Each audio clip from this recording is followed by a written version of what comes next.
We'll call the meeting to order. Roll call, please. Chairman McClendon. Here. Vice Chair Robinson. Here. Mrs. Hill. Here. Mrs. Jones. Here. Mr. Perez. Here. Mr. Smith. Here. Mrs. Thurman. Here. Mr. Walker. Here. Mr. Wingate. Here. Mr. Macon. Interim Superintendent Dr. Towns. Thank you. A couple amendments to the agenda. We are moving selection of superintendent under approval of the agenda, and we will move appearances or delegations before the board up before board matters, and we will add Rosie Fitzgerald, Heather Madreau, Rebecca Day, and then Dr. Jeffrey Wilson to delegations. Do I have a motion to approve the agenda? So moved.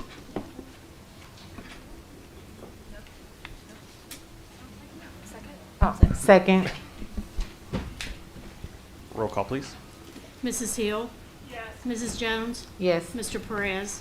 Yes. Mrs. Robinson. Yes. Mr. Smith. Yes. Mrs. Thurman. I approve it all but Jeffrey Wilson. Just teasing Jeffrey. Good to see you. Yes. Mr. Walker. Yes. Mr. Wingate. Yes. Chairman McClendon. Yes.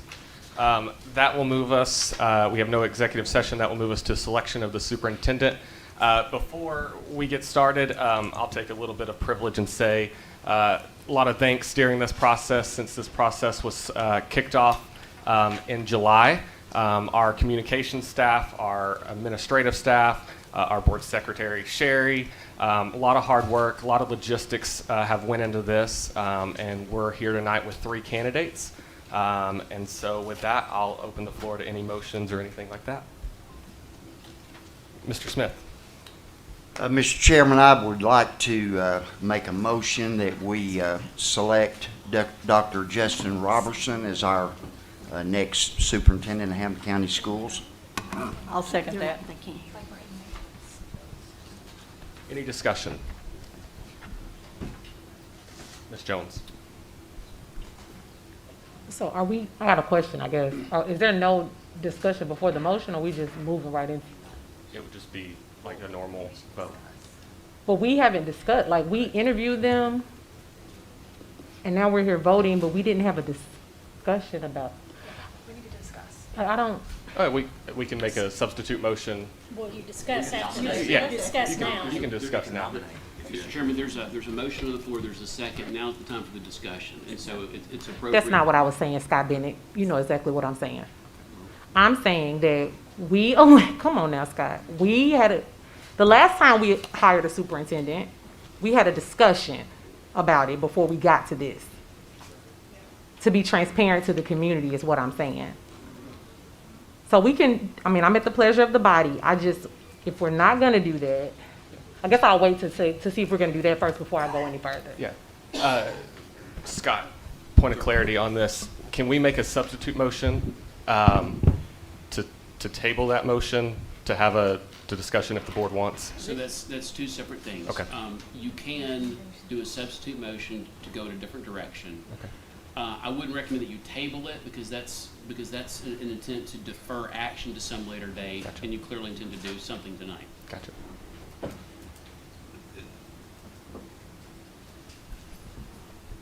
Substitute, Ms. Jones. Just have a discussion. Is there any discussion? I move that we have a discussion about the 3 candidates that we are about to select a actual hire, someone to hold the position. I think we should have I'm moving to discuss 3 candidates. All right. Do I have a second? So moved. Roll call, please. Mrs. Hill. Yes. Mrs. Jones. Yes. Mr. Perez. Yes. Mrs. Robinson. Yes. Mr. Smith. No. Mrs. Thurman. No. Mr. Walker. No. Mr. Wingate. Yes. Chairman McClendon. Yes. Okay, so we'll open the floor for discussion. Ms. Jones, is your light on? Yes, I would like to know what my peers think about the 3 candidates that we interviewed. Because we haven't talked about it I haven't talked about it with nobody. I'm just curious as to what the thoughts are about the 3 candidates. Okay. Ms. Robinson. Yeah, thank you for that question, Kritza. I had hoped to also hear thoughts from fellow board members, even though I'm sure every single one of us has come tonight with an idea in mind of who we plan to vote for. I think it's still important that we have discussion, as Kritza is pointing out, and it's important that the community hear our thoughts and understand what we took away from the last 2 weeks of interviews. So I guess I'll just start. I was actually highly impressed with all 3 candidates, which is really refreshing and really exciting. Certainly coming off the last 5 years of having a very dynamic superintendent like Dr. Johnson, I wasn't feeling excited about this process. I've probably made that publicly clear, unfortunately. So I apologize for my Debbie Downerness to the public. But actually, it was refreshing to have not only our internal candidate, Dr. Robertson, interview with us and absolutely talk about the success and the ideas that he has for the district, but Dr. Bernier and Dr. Dawson were also very impressive to me. I will say that personally, I walked away from Dr. Bernier's interview like very, very impressed with him. I really appreciated the bold ideas he had around equity, the work that he's done in general in a very large school system. I believe they have 500,000 students, so 500,000 students. He's probably a part of managing, I think, maybe close to a $1 billion budget or over $1 billion. I'm looking at Scott like he would actually know this information. Sorry, Scott. So truthfully, I walked away from his interview with, this is the guy. Like, I really, really liked him. I also really enjoyed Dr. Robertson's interview the day before yesterday, and had a great one-on-one conversation with him earlier in the week, and felt like he would do a great job continuing the work that we have laid out and that we've had done over the last 5 years. I thought Dr. Dawson was a great candidate. I just didn't feel like right now he's the best candidate for us. Happy to go into details if needed, but overall, I think that he seems like he would be a great leader. But for me, I didn't feel like he was the right fit for us today. So those are my opinions and my thoughts, and I look forward to hearing everyone else's. Mr. Walker. 2 parts, and Scott, correct me if I'm wrong, my understanding today, based on other things, and I wasn't involved in the last one, that this was a nomination time. We nominate 1, 2, or all 3 candidates, and then we ask the board who they vote for. That was my understanding. And then as far as the public, and with all due respect to everyone else, this process has been going on. It's been open to the public. We've gone through 3 rounds. We hired an outside agency as a board to do all the vetting, do all the background checks, do all the reference checks. And we had a chance to interview everybody. It was live streamed. And we'd have 4 or 5 people sat in here during the live stream. We've done all the work. We've done everything. Everybody has, in my opinion, it's time to vote. But I appreciate discussion, but I think we've done all of that. We're here tonight to vote, and I'm ready. Ms. Hill. Thank you, Chair. I think the public deserves to have some insight into the minds of the people that have been elected to speak for them. We actually had very limited support from the search committee, the search firm. That was a choice of this board. But as board members, we did have multiple opportunities to interact with candidates. Each board member was invited to have a one-on-one with the individual candidate. We were all invited, as were numerous community stakeholders, to attend luncheons with the candidate. And we all were invited to participate in an live streamed interview. I chose to participate in every one of those opportunities. And what I noticed was that each candidate had a moment where they shone and a moment where they didn't do their best, in my opinion. And I also was very pleased with the quality of the candidates, and I think it says a lot about the progress that Hamilton County Schools has made. As I went into this process, I was looking for what I stated I was looking for months ago, which is someone who can help take us to the next level. My concern is shared with the the candidates that we will backslide. The work that Hamilton County Schools has done to move forward and improve academic achievement is far from finished. And I do not believe that we've got it fully baked into Hamilton County Schools and the systems, the way that we work. So I need to know for certain that the person I vote for would be able to not only ensure that the positive changes that have been made get cemented into the culture of how we do things at Hamilton County Schools, but also that they are a person that can inspire Hamilton County community as a whole to be a much better version of ourselves than we are now. So Dr. Bernier and Dr. Dawson have both created a remarkable body of work that ties directly to our strategic plan. Dr. Robertson has not moved around as much and consequently has a smaller body of work. What I felt like from Dr. Bernier was he was a little stiff, but by his final interview with our board, I was impressed. And I don't ask my animal question to everybody, y'all. I only ask it to people I'm about ready to hire. But Dr. Dawson, I'll talk about Dr. Robertson. Dr. Robertson is solid, and I feel pretty certain that he has the votes to get this job. And I also know I will sleep well at night with him at the helm of our school system because he is a excellent educator. He knows Hamilton County backward and forward. And he cares about our students, and he believes in our strategic plan. But the person that I would vote for tonight is Dr. Dawson. And the reason is because Dr. Dawson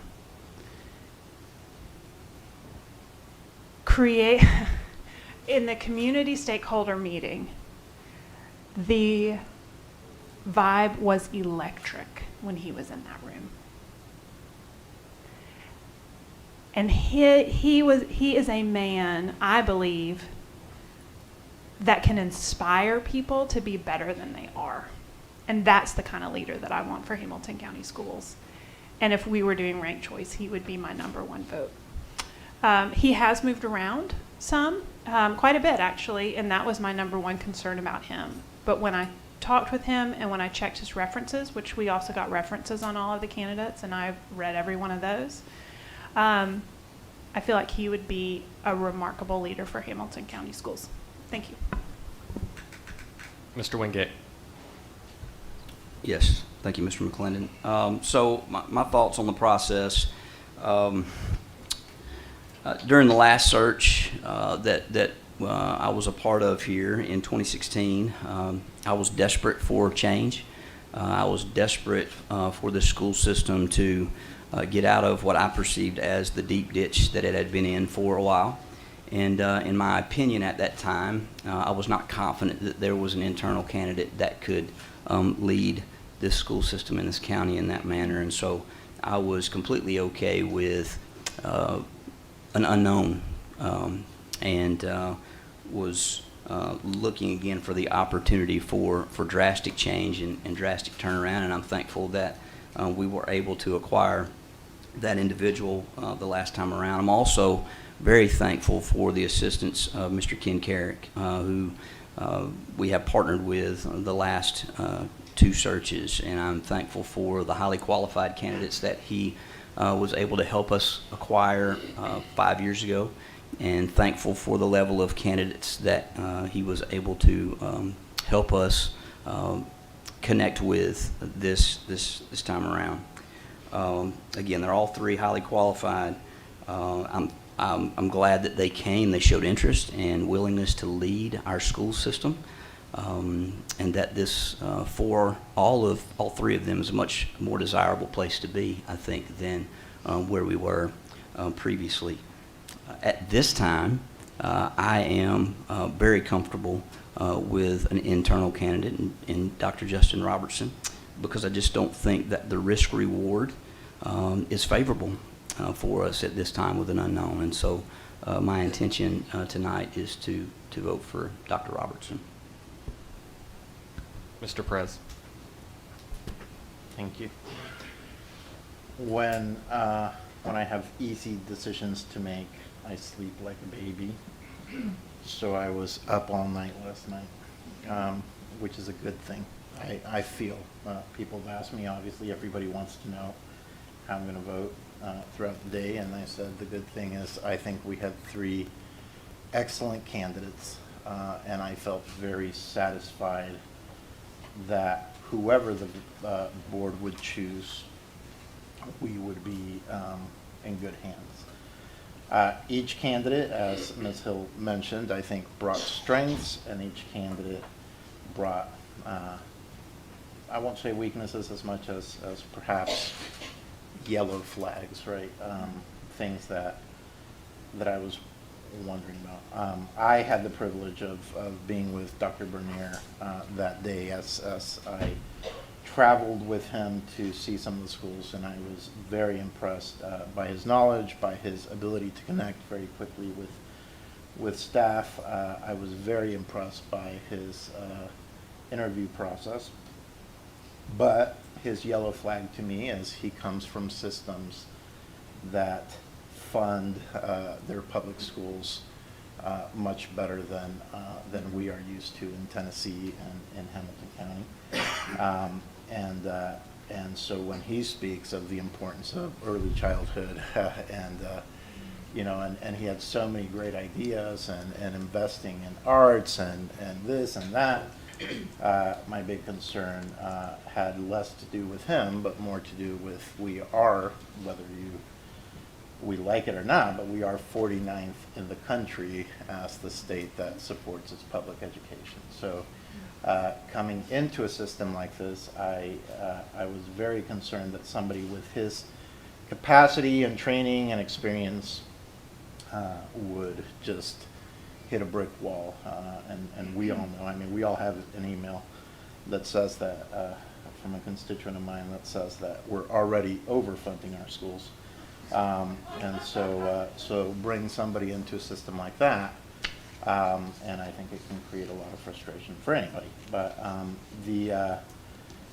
Dr. Dawson, I felt also was strong, unlike Ms. Hill, who mentioned this as well. Sorry to pick on you, Jenny, but I couldn't get past the fact that he moves so often within a system. That was the first question I asked him when I had one-on-one. I felt he had a good answer for it, but I just think our system needs stability and not transition, and if in 1 or 2 years we transition again, it's at least got to be, more than 2 years.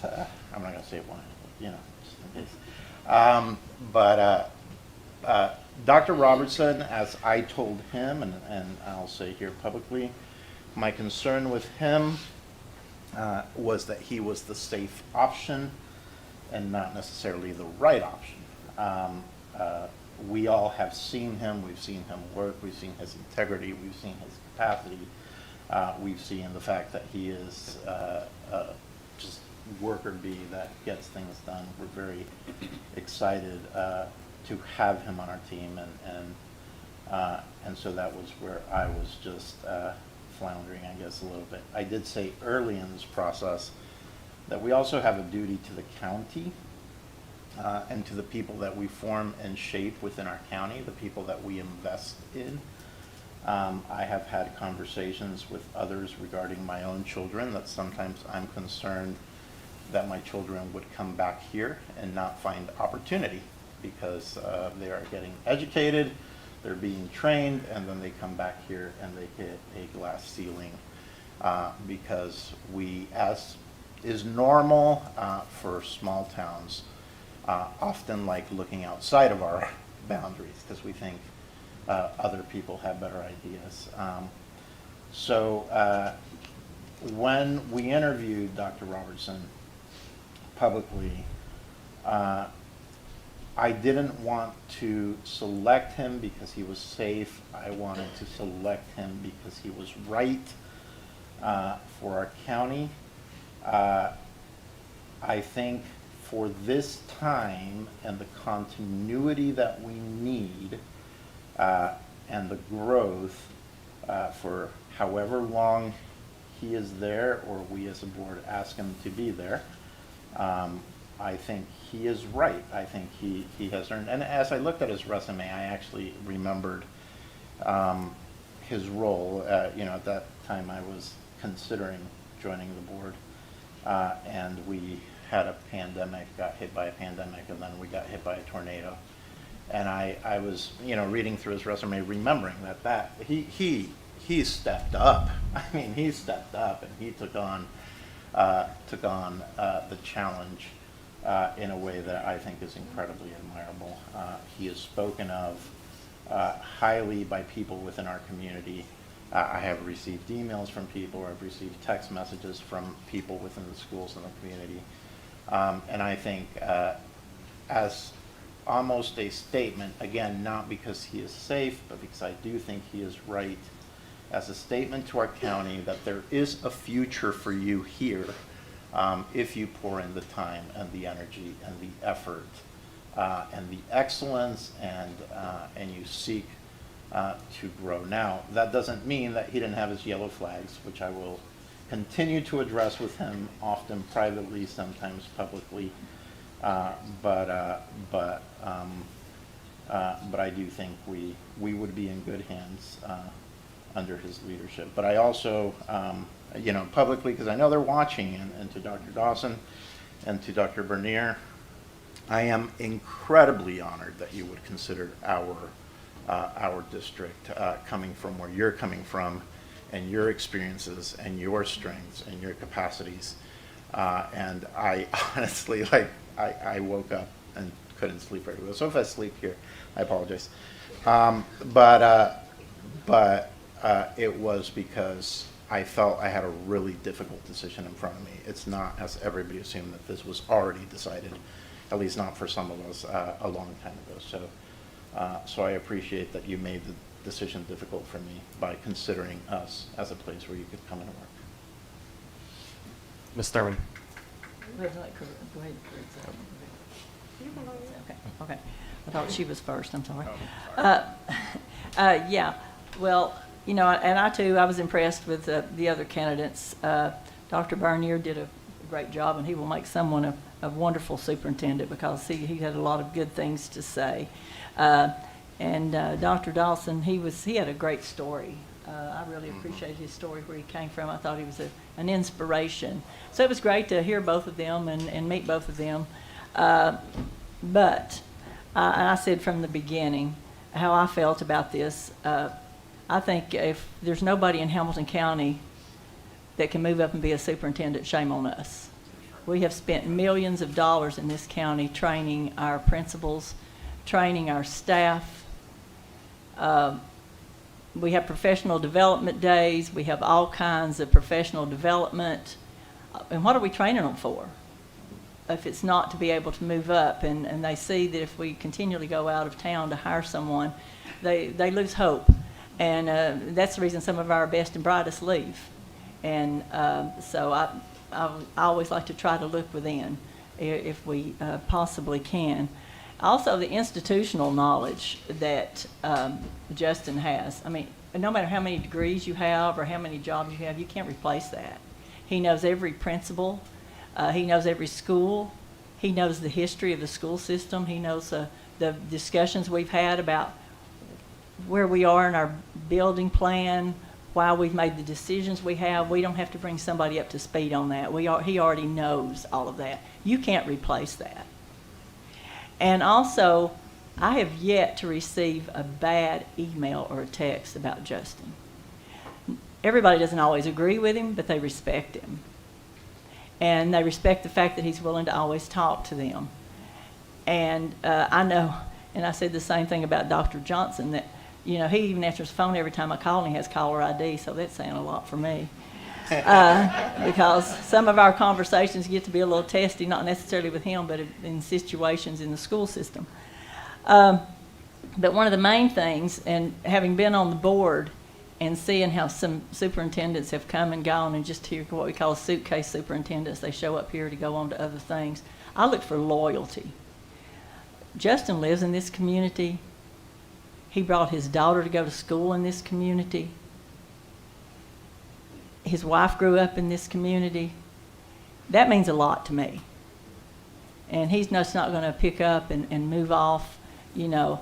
And Dr. Johnson and I always got along, but I'm still really ticked that he left the school system at the very beginning of the year and left us in this. And I certainly don't want us to have to bring in somebody from out of town that doesn't know anything about our school system coming in the middle of the year and having to start all over. And I know what happens when a new superintendent comes in that nobody knows. People start retiring. People start resigning. And then it just creates a domino effect right here in the middle of the year. We just don't need that. And people talk about stability. Well, that's the kind of stability I want to see as well. And Justin knows about our strategic plan. He knows how we got to where we are. And like I say, I've had a lot of discussions with him. I've had a nice long conversation with him one day this week. And that's the reason I'm going to choose Justin. It's not because the other two are not going to make good superintendents. They will. And I do appreciate the fact that they put their name in and we got to meet them. And maybe somebody else watched some of their interviews and maybe were impressed by them. So they didn't waste their time by coming here. I thought they had a real good interview process. But that's why I'm going to go with Dr. Robertson. Ms. Jones. So as Jenny stated, we did have a ability to connect with the three candidates a couple of times. Several times. I was unable to do a one-on-one with them, with the first candidate, let me say that. And so because I was unable to do that with the first candidate, I elected not to do that with the other two to remain consistent in my interview process with the candidates. However, I did attend all three community roundtables, and I did attend all three interviews. And I did take the time to go home and read the packets that all three candidates provided to us with their 90-day plans or 100-day plans or their vision for the district. All three, and like Marco said, I only struggle when there's a big decision to be made, and it's hard because we did have three extremely viable and capable candidates. We do have three of those. And they all, I think, will make great leaders in leading a school district. Dr. Bernier, very passionate, had a great forward thinking and some things that we wanted, but I too agree with Marco that he clearly does not know the Hamilton County Commission. And that I didn't say that. You are nice, I'm just Caritza, right? And so what we know is that the Hamilton County Commission and the state of Tennessee is not probably what Dr. Bernier is used to. Let's just be honest. He's not used to our BP and the funding situation that we often have. So I thought he had a lot of great ideas and bold ideas. I was like, how is he gonna get this done? Not to say that, Dr. Johnson came with some great ideas and I thought the same thing. How is he gonna get this done? But he was able to build that rapport with the county commission and the county mayor and the stakeholders, and we were able to do some things. And so I think there's leverage there. Dr. Dawson, very, I don't know how to describe it. When he was in the buildings, there was just a magic there. Like his interaction with the students and the teachers and his ability to interact with them and not, it was like he wasn't even a candidate. It's like he was part of, he went in like, I just can't even explain the rapport. It was just an ease there. And while he has had, his resume does reflect some movement, he did support why he moved on that resume. And I can tell you, and people don't like to have these conversations, but I can tell you, for me, if you looked at my resume, you probably wouldn't want to hire me either, because I have some movement on my resume, but that was to build my career advancement, because for me, and oftentimes the people that look like me, we have to do that to advance. So I will say that you often have to think about that, and considering he moved from public to, I mean, there were some things going on, and we know just as clearly with what we're about to do today, we're going to have some shifts when we decide whatever we're going to do today, because when a superintendent leaves, the cabinet changes, and so that's where a lot of his movement was from. I liked Dr. Dawson, I liked Dr. Bernier, but there was something about Dr. Dawson and just his engagement, the natural, organic ability for him to engage, and the questions and the things that he had about our district, and the ideas that he presented about our district that really were impressive to me. Dr. Robertson, I have known since my first year on the school board. He was principal at Red Bank, and I had an interaction with Dr. Robinson probably 6 months in that really showed me who he was as a person and the humanitarian that he is. And I would never take that away from Justin, because he did something for a Hamilton County student that was a patient of mine that was transitioning that I stand in awe of today, and it was around this same time. And so I know that he has a heart for Hamilton County. I know he is Hamilton County, and I know his family is Hamilton County, and I know that he has put in the work. What, I guess I'm gonna use Marco's yellow flag, what's a yellow flag for me with Dr. Robertson is that same thing that is a plus for Dr. Robertson, to me could be an obstacle for Dr. Robertson. And I say that because oftentimes when you are from here, people will make you have people will, I don't know how to say this, will often become persistent in obligations to them that, because you are a hometown hero. And I worry about that because I know that Dr. Robinson has the heart to do what is right for children. And I worry about the conflicting, and I can't stay up at night for him, but I worry about the conflicting, the conviction and the conflicting he would have, because there are some people, because I'm from Hamilton County, born and raised, that will inflict those things upon him. And I worry about leadership there, because does he do what is right for kids, or does he do what could compromise him professionally and personally with his livelihood? And I've heard my peers say from the beginning of time how they feel about certain candidates. And I know what the media, I feel like, has done, in my opinion, to influence certain things from the outside looking in. And it's really wearing on me, because while I feel like we have a very valuable candidate, I'm really concerned about if he's really going to be able to do his job in his hometown. And it sounds really good to say, let's support, and I'm all about a local candidate, because I think I said this in the beginning, oftentimes a prophet in his own land goes without recognition. But we had this same situation 4 years ago, and that local candidate who had worked his way up wasn't good enough.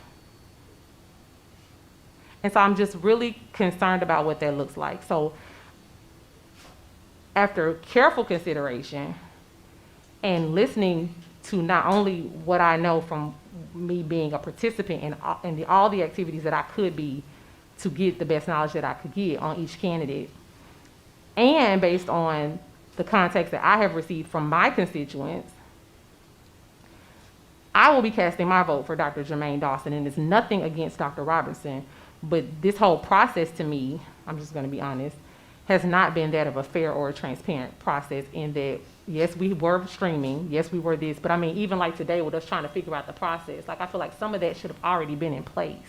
There's just a lot of inconsistencies to me. The candidate interview questions, it's a lot for me that's just really puzzling, and I don't ultimately see this as being the most fair process for all three candidates, not just one or two or either or, but I'm really concerned in the fairness of all three candidates.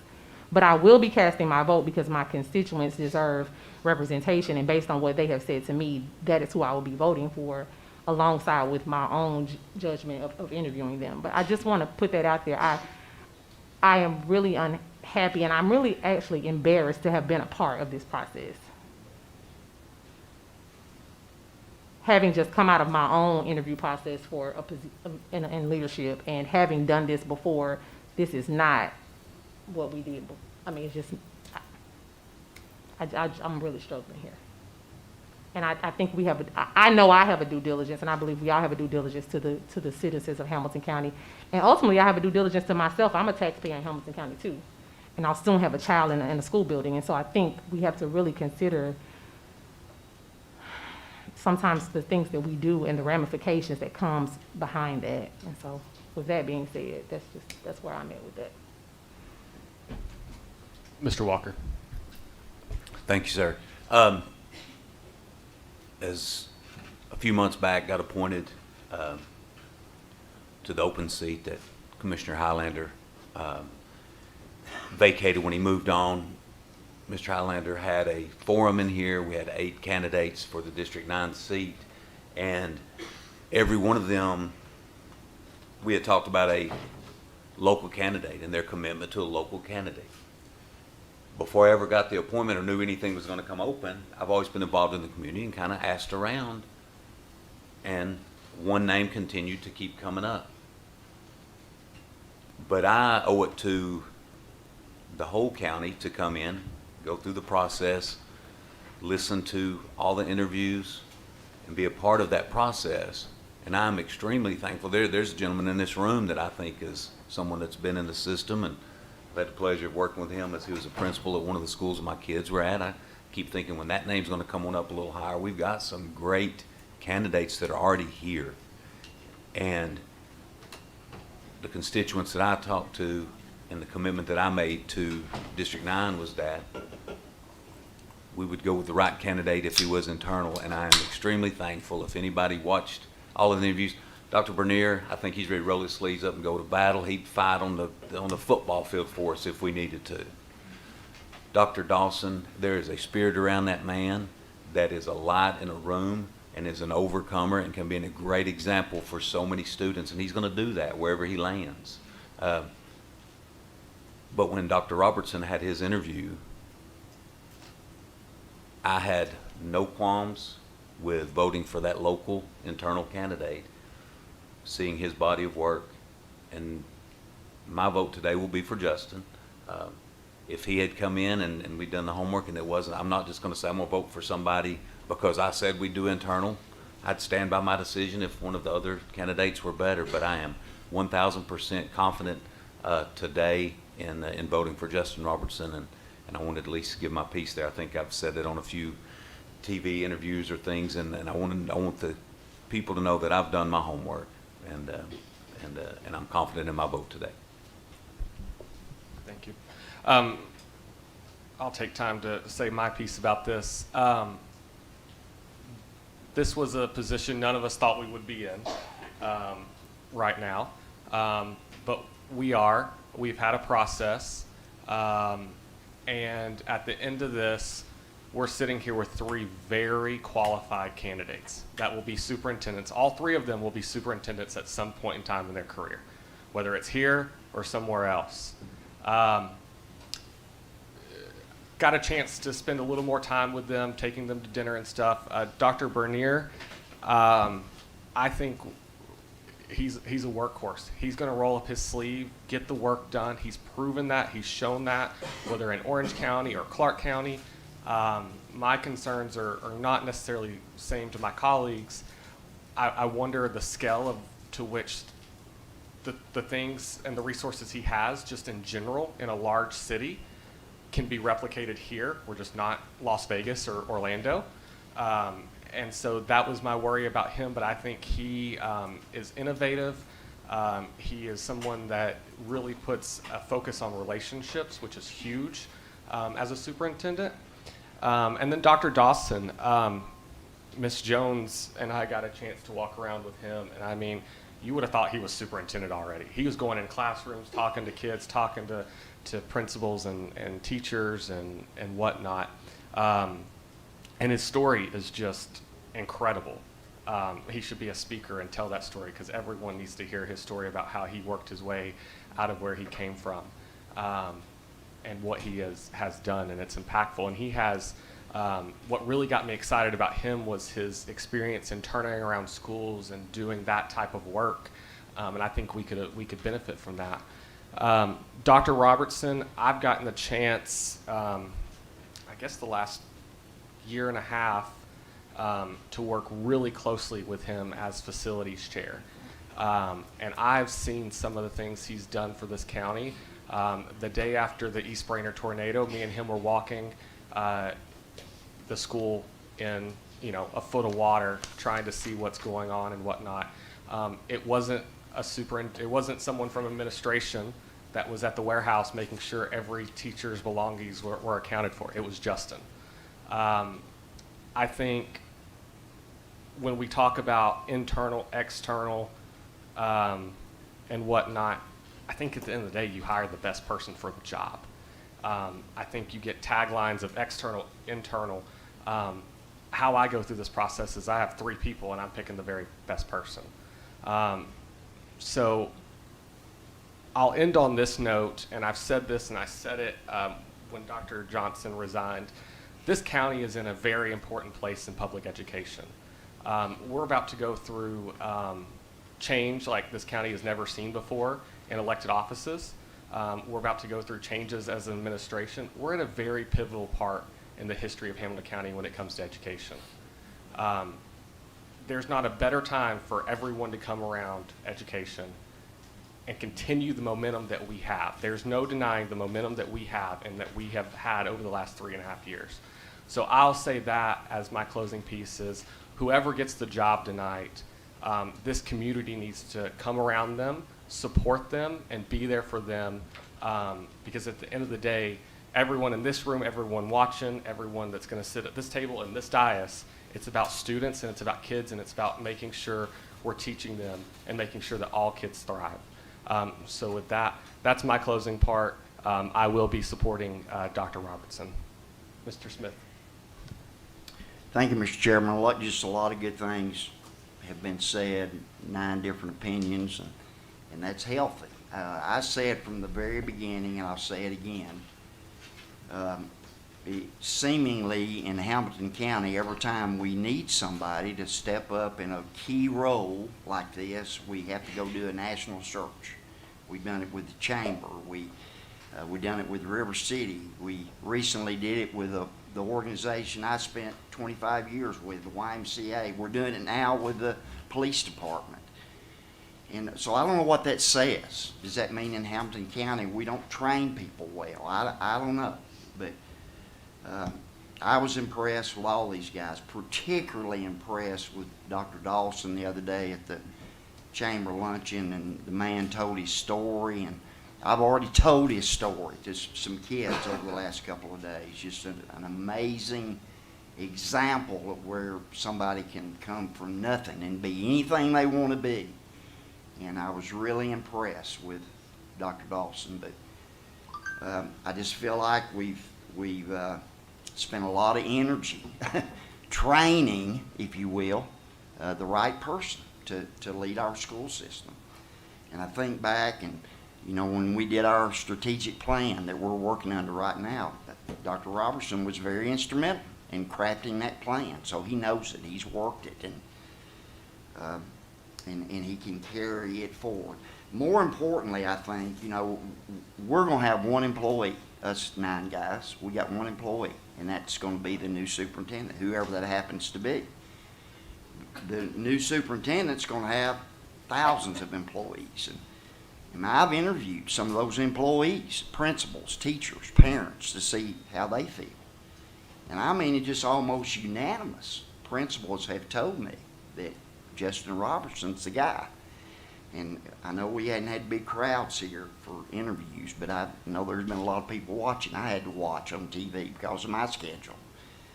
And I think that if you talk to some of these principals, they'd probably tell you they were impressed by all the candidates, but they want Dr. Robertson. And he's the guy, in my opinion. And with that, Mr. Chairman, I think there's a motion on the floor, and I'd call for the question.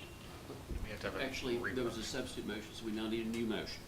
I motion that we hire Dr. Justin Robertson to be our next superintendent. I'll second. We have a motion and a second to hire Dr. Justin Robertson as our next superintendent. Roll call, please. Mrs. Hill, No. Mrs. Jones, No. Mr. Perez, Yes. Mrs. Robinson, Yes. Mr. Smith, Yes. Mrs. Thurman, Yes. Mr. Walker, Yes. Mr. Wingate, Yes. Chairman McClendon. Yes. 7-2. 7-2. That passes.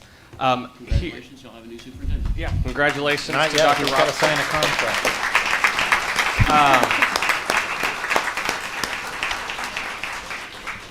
It's an exciting time. We are going to take a brief break to allow our administrative staff to come in and join us. Going to notify the candidates really quickly. So it's about a 5-minute break, and then we will get back to official business.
Okay, we're going to go ahead and get started and move on with our agenda.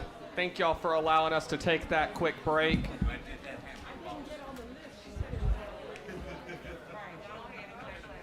Everyone, we are back in to our meeting. Thank y'all. Okay, we will move forward with the pledge to the flag and meditation by Dustin Humphreys, Bible history teacher at Lookout Valley Middle High.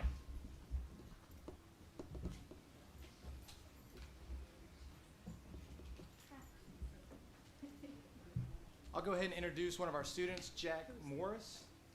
We're going to start out with the Pledge of Allegiance. Zach is our drum major for our band. He is second in our class, and he is our senior class president.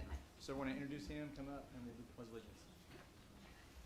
Please rise and take off your hats.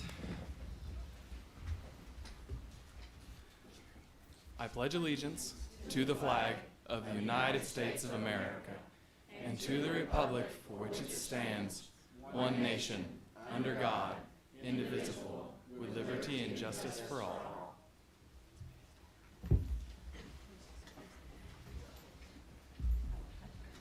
First, I want to say it's a privilege to be able to speak to you all. I appreciate Mrs. McGuire, our principal, on allowing me to represent our school along with Jack, Lookout Valley, and our community. I'm a Bible history teacher, and I really enjoy my job. I love being in front of the students every day. I love talking about the Bible.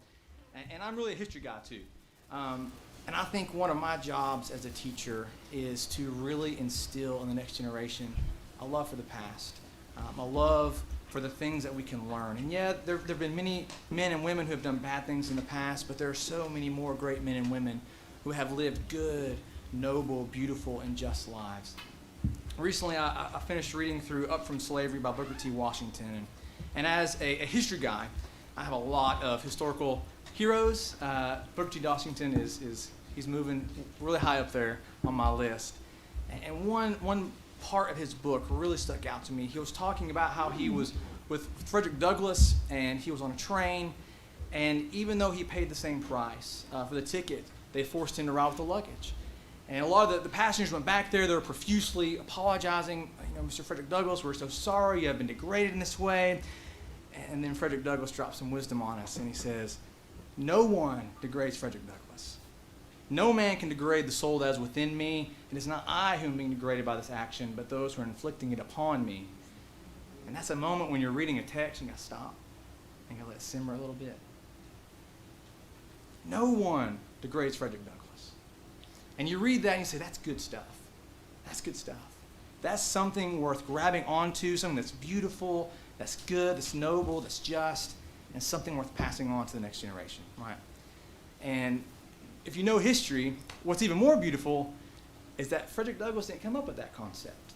He was reading people that came before him, Marcus Aurelius, Roman emperor, Seneca, Epictetus, the Stoics, who had that same idea of only you can degrade yourself through selfish action, through harmful actions. And Frederick Douglass lays before us an example of the benefit of learning from the people that came before us.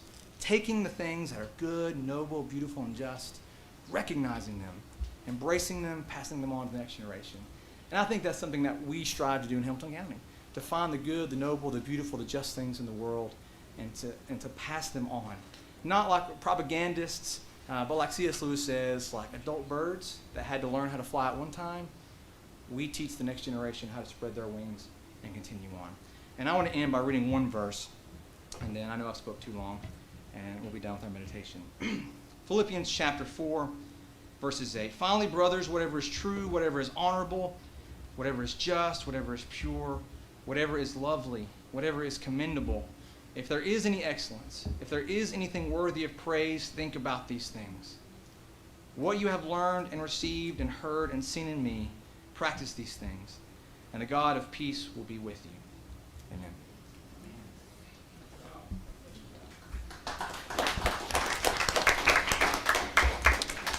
Thank you for that. Next, we'll move on to our Exemplars of Excellence with Dr. Robert Sharp and Mr. Perez.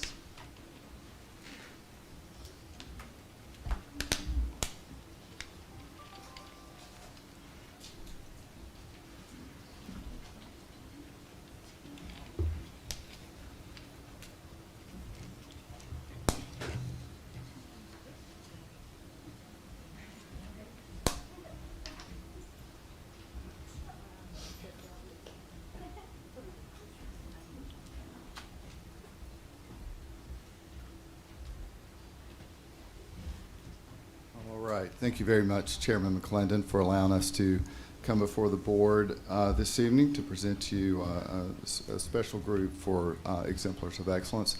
Mr. Perez, would you like to come up and join the group? Yeah, let me, are you going to say something else? I want to say something shortly. I was just going to I'll read our recognition, then I'll let you. This has not been practiced, so. Yeah, we dress rehearsal here. Before you this evening is the Signal Mountain High School Marching Band, their directors and their principal, Shane Harwood. These are seniors, some of the seniors that are in the band, and they've had a very special season, and that's why they're here tonight. We often we always recognize our state champion athletic teams, and I think this is the first time we've had a state champion band that we brought before the board. And I'm going to just read you what we have on our recognition, and then Mr. Perez will go from there. So the Hamilton County Department of Education is pleased to recognize the Signal Mountain High School Signal Corps Marching Band for their recent first place finish in the Tennessee Division II State Championship Marching Band competition. The band's first state championship in school history and the first Division II title for a Chattanooga area band. Other significant accomplishments from this season include the Bradley Classic, where the band won their first Grand Champion Award in school history, Bands of America Regional Competition in Johnson City, Tennessee, where they gained their third Division A class championship at a BOA regional competition, and then finally, the Bands of America Grand National Championship in Indianapolis.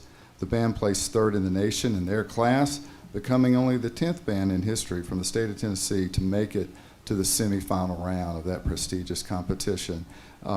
I was there with Board Member Perez for that event, as we both have children in the band, and we were very excited when that announcement came. I never thought I would hug Marco Perez in Indianapolis, Indiana. But we did. It was great. And it's a special group of students you got standing before you this evening. Special group of band directors and a principal that make this work happen. And I've gotten to know them all really well. My son is a senior in this group, so it's a very special time for us as a family as well.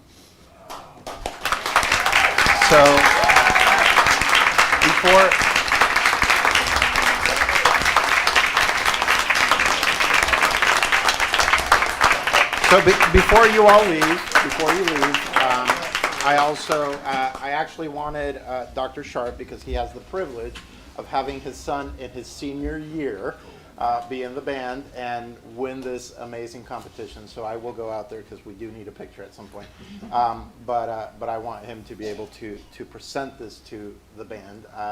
Mr. Walker, Mr. Buckner, Dr. Harwood, who's with us, Mr. Broom, thank you so much, all of you, for the work that you've done. It was incredibly exciting. You hear me talk about band because the band is where I have one child who has found her people, right? And who really thrives and loves it. We band parents know what it's like to pick them up at 1 o'clock in the morning, to take them at 7 in the morning for some breakfast, and watch a child get up with a smile on their face because they're going to go have breakfast with their band group. And that I didn't have a smile on my face. So anyways, I want to thank you all. It was amazing to be there.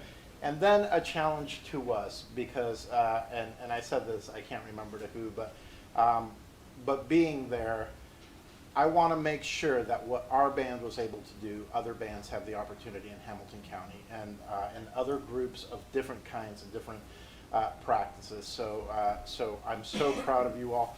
I was so proud to be there.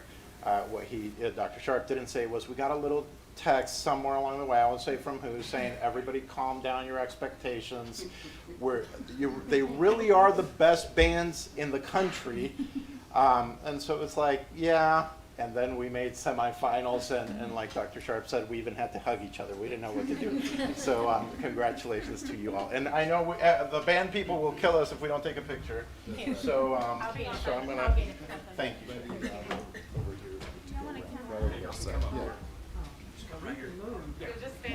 Stand in front of us. You guys should see Dr. Robert Sharp run with a prop across a football field.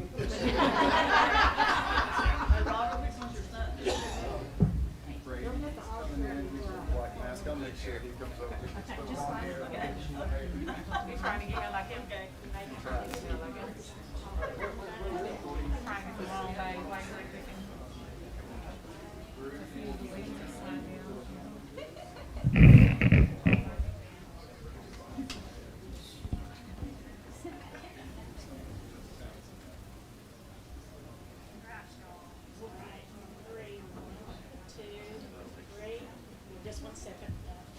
But I was in the band. You want that in there. All right, 1, 2, 3. All right.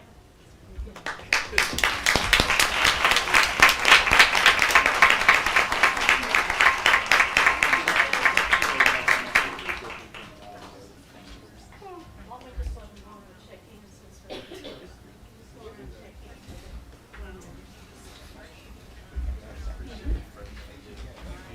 Congratulations. Congratulations.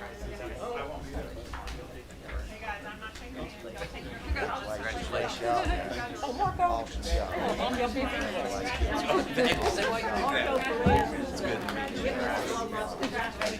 I feel ring. It's like a birthday. I'm born and raised here. Congratulations. Congratulations. Proud of y'all. See, now I'm confused. I gotta just commit to it.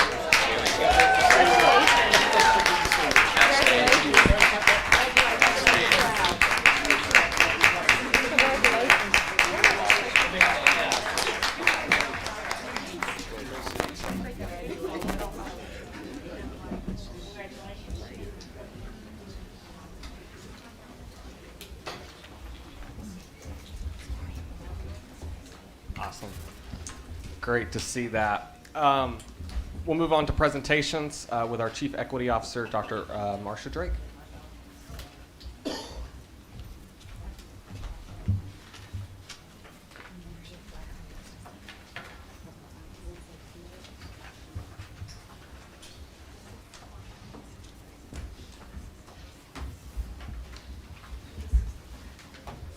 Thank you, Chairman. Thank you, Chairman and board members. Dr. Towns will start us off. Great, thank you.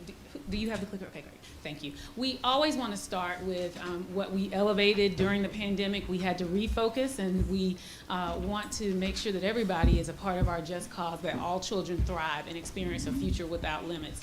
Of course, that starts with the next slide, the board's mission. And the mission is that we would create pathways to bright futures for all of our students. And that means that we're going to need to equip them with the skills, knowledge, and supports to reach their full potential, which leads us to our Future Ready 2023 plan. You all have seen these 5 action areas that we always elevate, with accelerating student achievement at the forefront of that.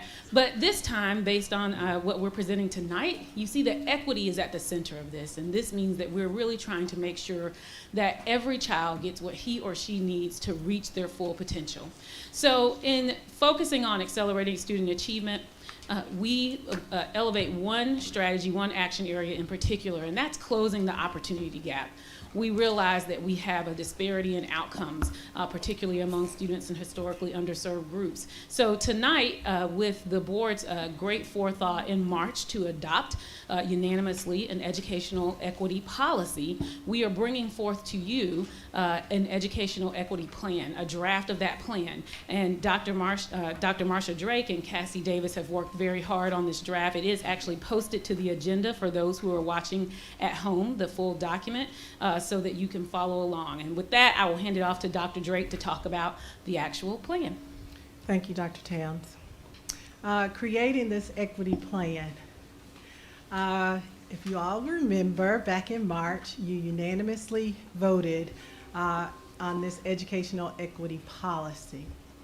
And in this policy, just to kind of ground us and the others that are watching, we also decided on some shared terms that you will find in the policy. And I do have them listed in the presentation for the members or others that are our community that are actually watching this online, and they have access to it. But also after that board meeting, you gave me some next steps that I immediately started working on. One of those next steps was the creation of a diversity, equity, and inclusion committee. We formed that committee and began working in May. And as you see here are some members of our committee. Our committee consists of some external experts, equity experts within our community, as well as some internal experts. And at this time, we have several of them that are actually in the audience that I would like to acknowledge. So if you're in the audience this evening and you are a member of this committee, would you please stand?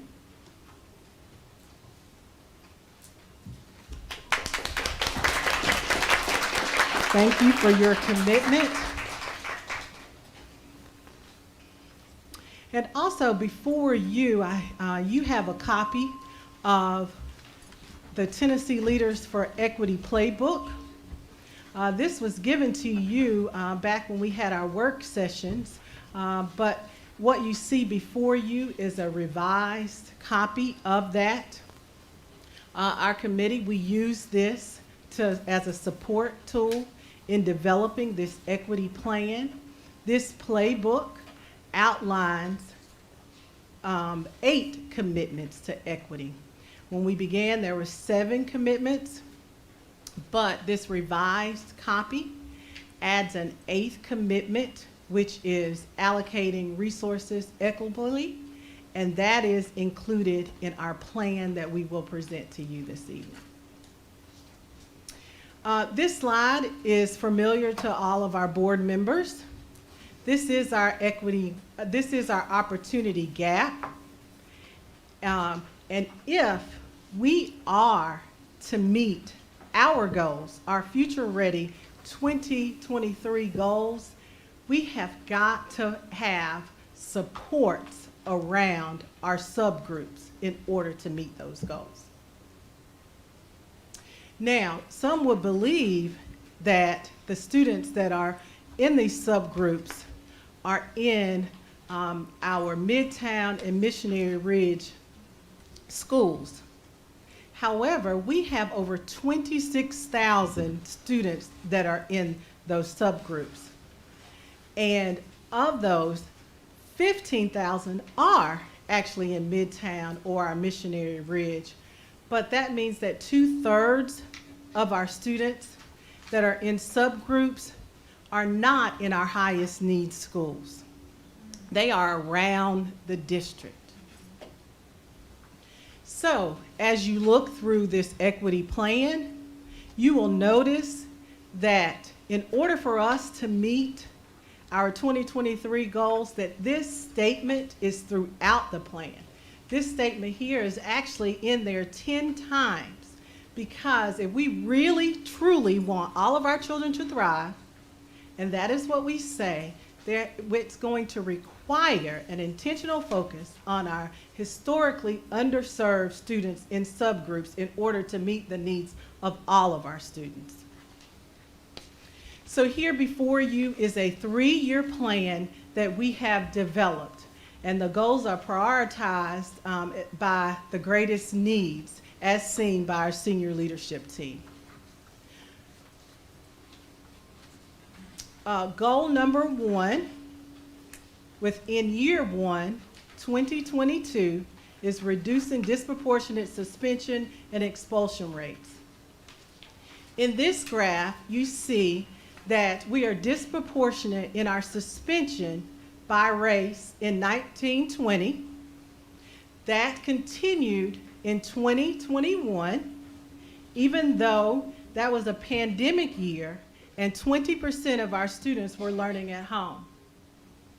But when we took a deeper look at this, we noticed that students in any subgroup were 3 times more likely to experience an exclusionary discipline response than students who were not in a subgroup. And then looking that if you were a student that was identified in 2 or more subgroups in multiple subgroups, such as this chart right here, this data shows you that if a student is a Black student and they are an exceptional ed student, that they would experience, they are 23% more likely to experience an exclusionary discipline response versus 1.8% if they were not in a subgroup. So what are our next steps for this goal? One of the next steps here for this goal would be,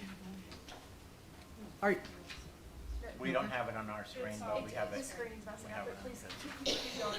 Go ahead. okay. It's back on. We just don't always know what page you're on. Oh, okay, sorry, I could see the looks on your faces.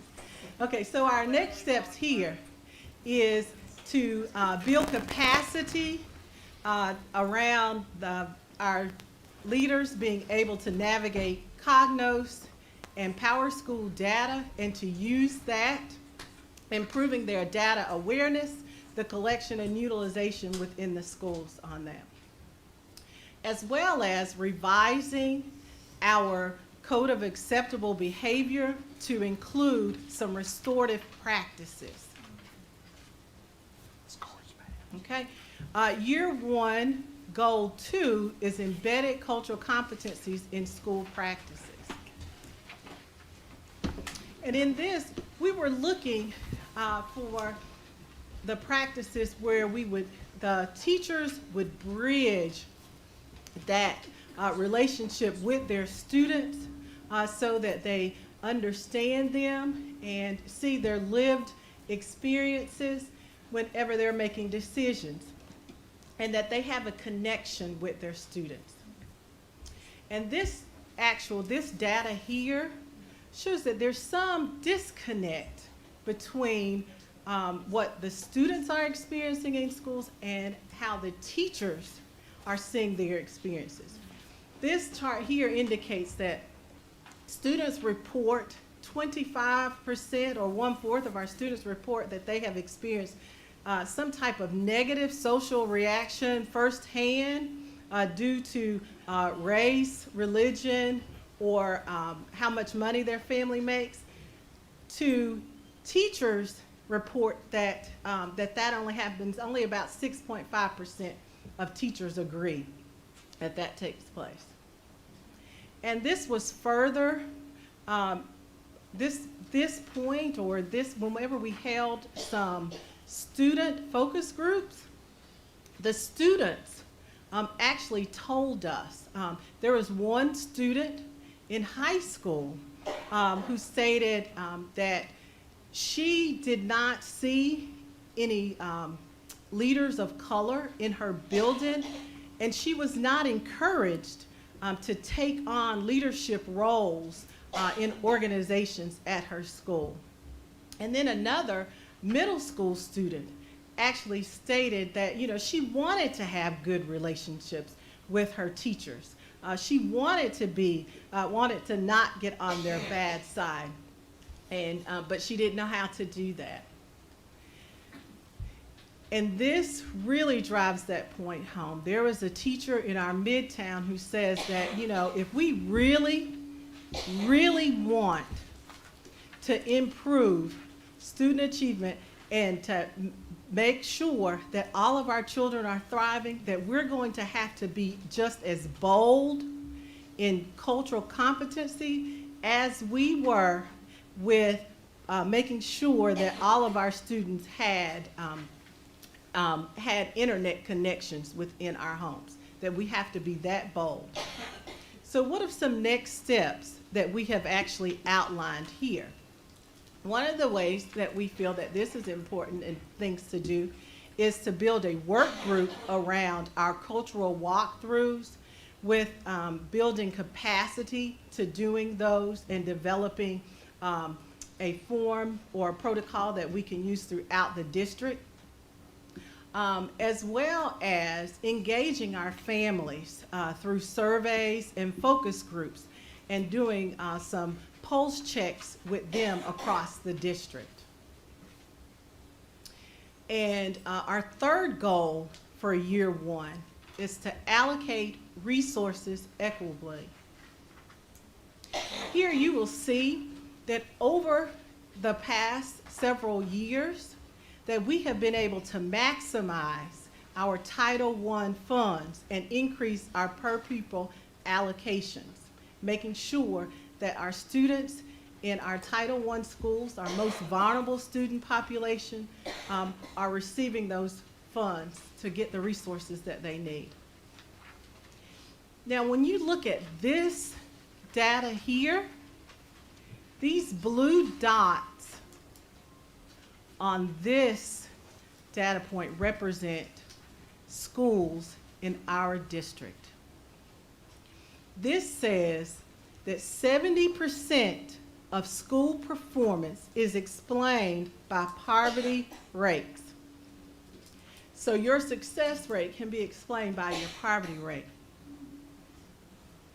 We have put some dots, we have identified 2 dots on this scatter plot. Woodmore and Thrasher. This is unacceptable. We've got to do better. Although this is a problem around the country, but this is also a problem here in Hamilton County. So we have an opportunity to do big things and to be the leaders in solving this issue.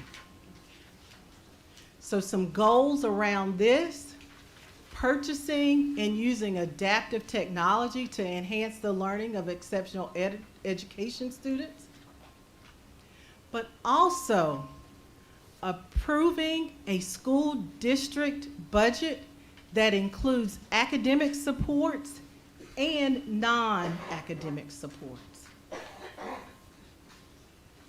Now at this time, Cassie Davis, who is a program support manager within the Office of Equity, will provide you with our year 2 and year 3 goals. We are aware that these years will take us into a new strategic plan under a new administration. She will go through the data with you. However, we did leave room to add our next steps with that new administration and our new strategic plan. Cassie. Thank you, Dr. Drake. Can you all hear me all right? Okay, wonderful. Thank you, Dr. Drake. Thank you, members of the board. So as Dr. Drake said, you won't see next steps for years 2 and 3 of our goals, but we do have a lot of data that we think is very relevant and very important for you all to see. And so what you're going to see here, year 2, goal 1 is addressing chronic absenteeism. And this is important very similarly to how reducing our disproportionate suspension and expulsion rates are, and that students cannot learn unless they are in school. So with chronic absenteeism, this is defined as when students miss 10% of their enrolled school days. So if students are missing that much class, they're not going to be able to get the education that they need to thrive. So of course, the trends are continuing where this is heavily impacting our subgroups, as you can see from the chart above. And unsurprisingly, chronic absenteeism has skyrocketed in the last year and a half. What you are going to see, it's our, thank you. It is our economically disadvantaged students in the blue, our Black, Hispanic, and Native American students in the purple, and our exceptional education students in the orange who are experiencing chronic absenteeism the most. And I know this is on the screen, but I do want to point out this one piece of information that last year, our economically disadvantaged students, 34.6 of them were chronically absent. 34.6. So that is something we need to improve. Our students can't learn unless they're in class. Our next goal is providing equitable access to effective teachers. And when we talk about effective teachers, we are looking at the whole child to evaluate what students really need. So one of the things that we are looking at is teacher representation. Studies show that all students benefit when they have access to diverse teachers, and the greatest rate of achievement occurs when a student of color has the opportunity to interact with a teacher of their same race or ethnicity. So as you can see here, almost all of our students have access to white teachers. However, 62% of our students of color have a teacher of color, and only 30% of our white students have a teacher of color. Again, the greatest rate of achievement occurs when a student of color has the opportunity to interact with a teacher of their same race or ethnicity. So you might notice up here we don't have any statistics on the number of black students who have a black teacher, the number of Latino students who have a Latino teacher. So that is something that we hope to explore in the next year to learn more about that and how we can improve. Years of experience is another characteristic that increases the effectiveness of teachers. So this chart, similar to our last scatter plot, the blue dots do represent the schools in Hamilton County. And this is looking at the average step or the average years of experience that teachers have at that school. So as you can see, Thrasher has about an average, their teachers have about 15 years of experience on average, versus Woodmore, who we have labeled on here, their teachers have about 6 years of experience on average.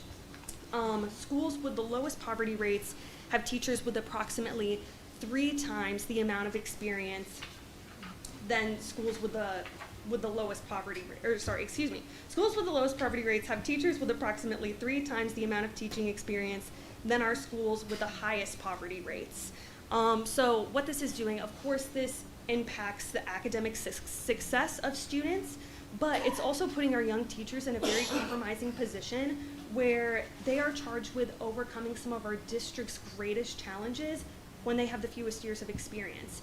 And our qualitative data tells us that this is impacting teacher retention for their particular school, if they're at a school that has high economically disadvantaged rates. It's impacting their retention at the district level, and it is impacting their retention for the teaching profession as a whole. And again, we've been talking about how we want to keep our talent. This is one of the things we need to improve in. And then our last goal for year 2, segueing into this nicely, is recruiting and retaining a diverse teaching force. And so I'll kind of let these charts speak for themselves. This is pretty straightforward. But last year, the racial makeup of our students was we had about 52% students of color. As you can see, our teachers and administrators do not share that same diversity. And as previously stated, all students benefit from diverse teachers. And of course, this is something we are looking at increasing as well. And we have this wonderful educator diversity policy that was also unanimously passed in March of 2021. So when it does come time to making steps for that goal, we will be referring to this closely. And that brings us to year 3, goal 1, increasing post-secondary opportunities. So this is looking at things like, do our students have access to AP classes, IB classes, dual enrollment, so on and so forth.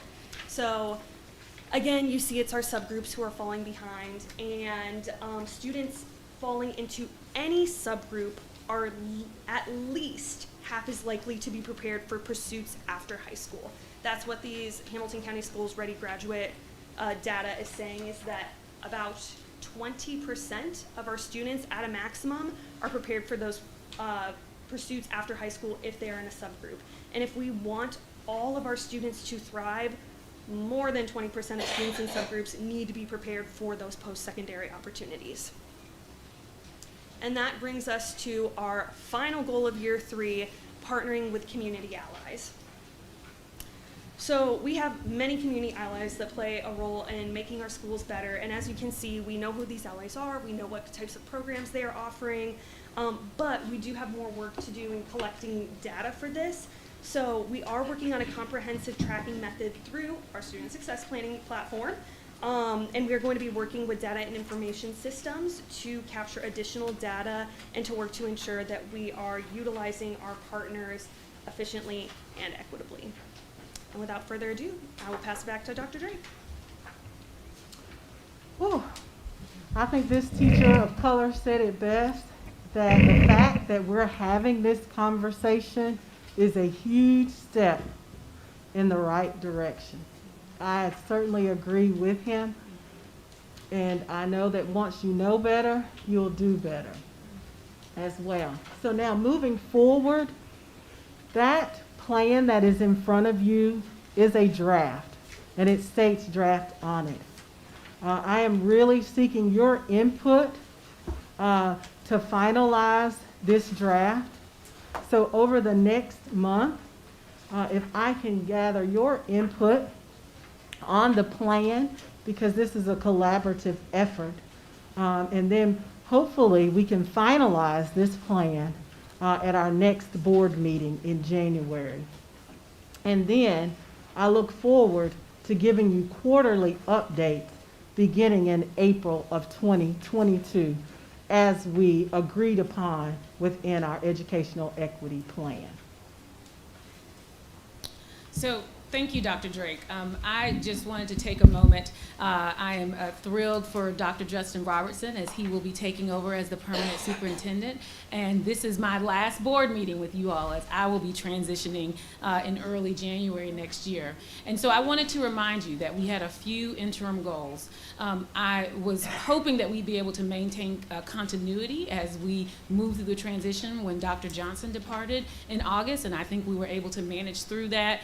We got through maintaining our Future Ready 2023 updates. We dealt with a COVID wave that I think we hadn't expected, as well as we were able to move forward with Blueprint 2030, as we've now secured funding for a new Tyner Academy.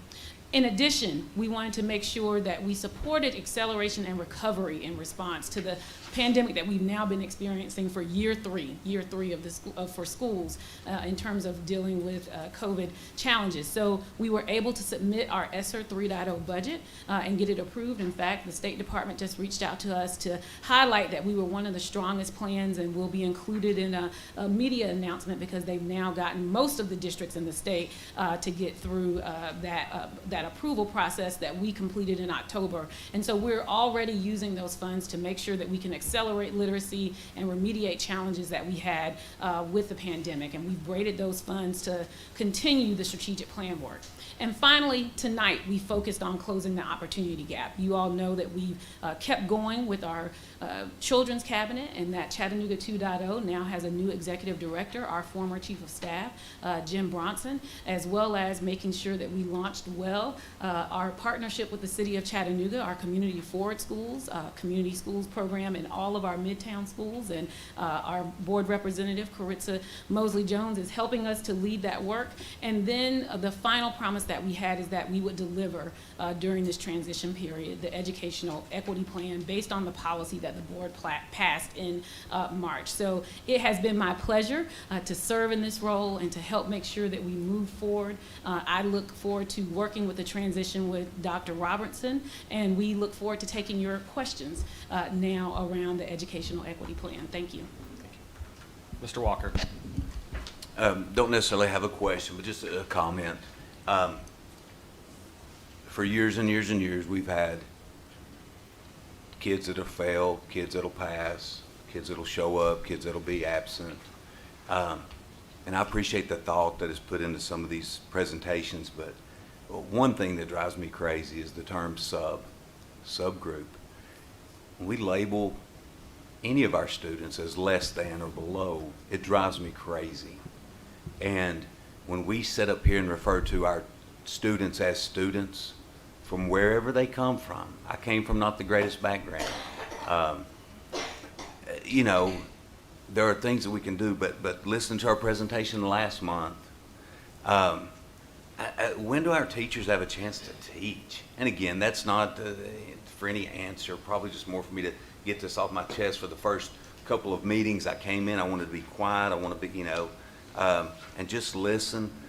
But, so many organizations, we're the Department of Education, and we have so many social programs and other things that are out there that are necessary and our students need. But every single thing that's coming to the Department of Education, can our child take their math class down to juvenile court and have somebody help them with math?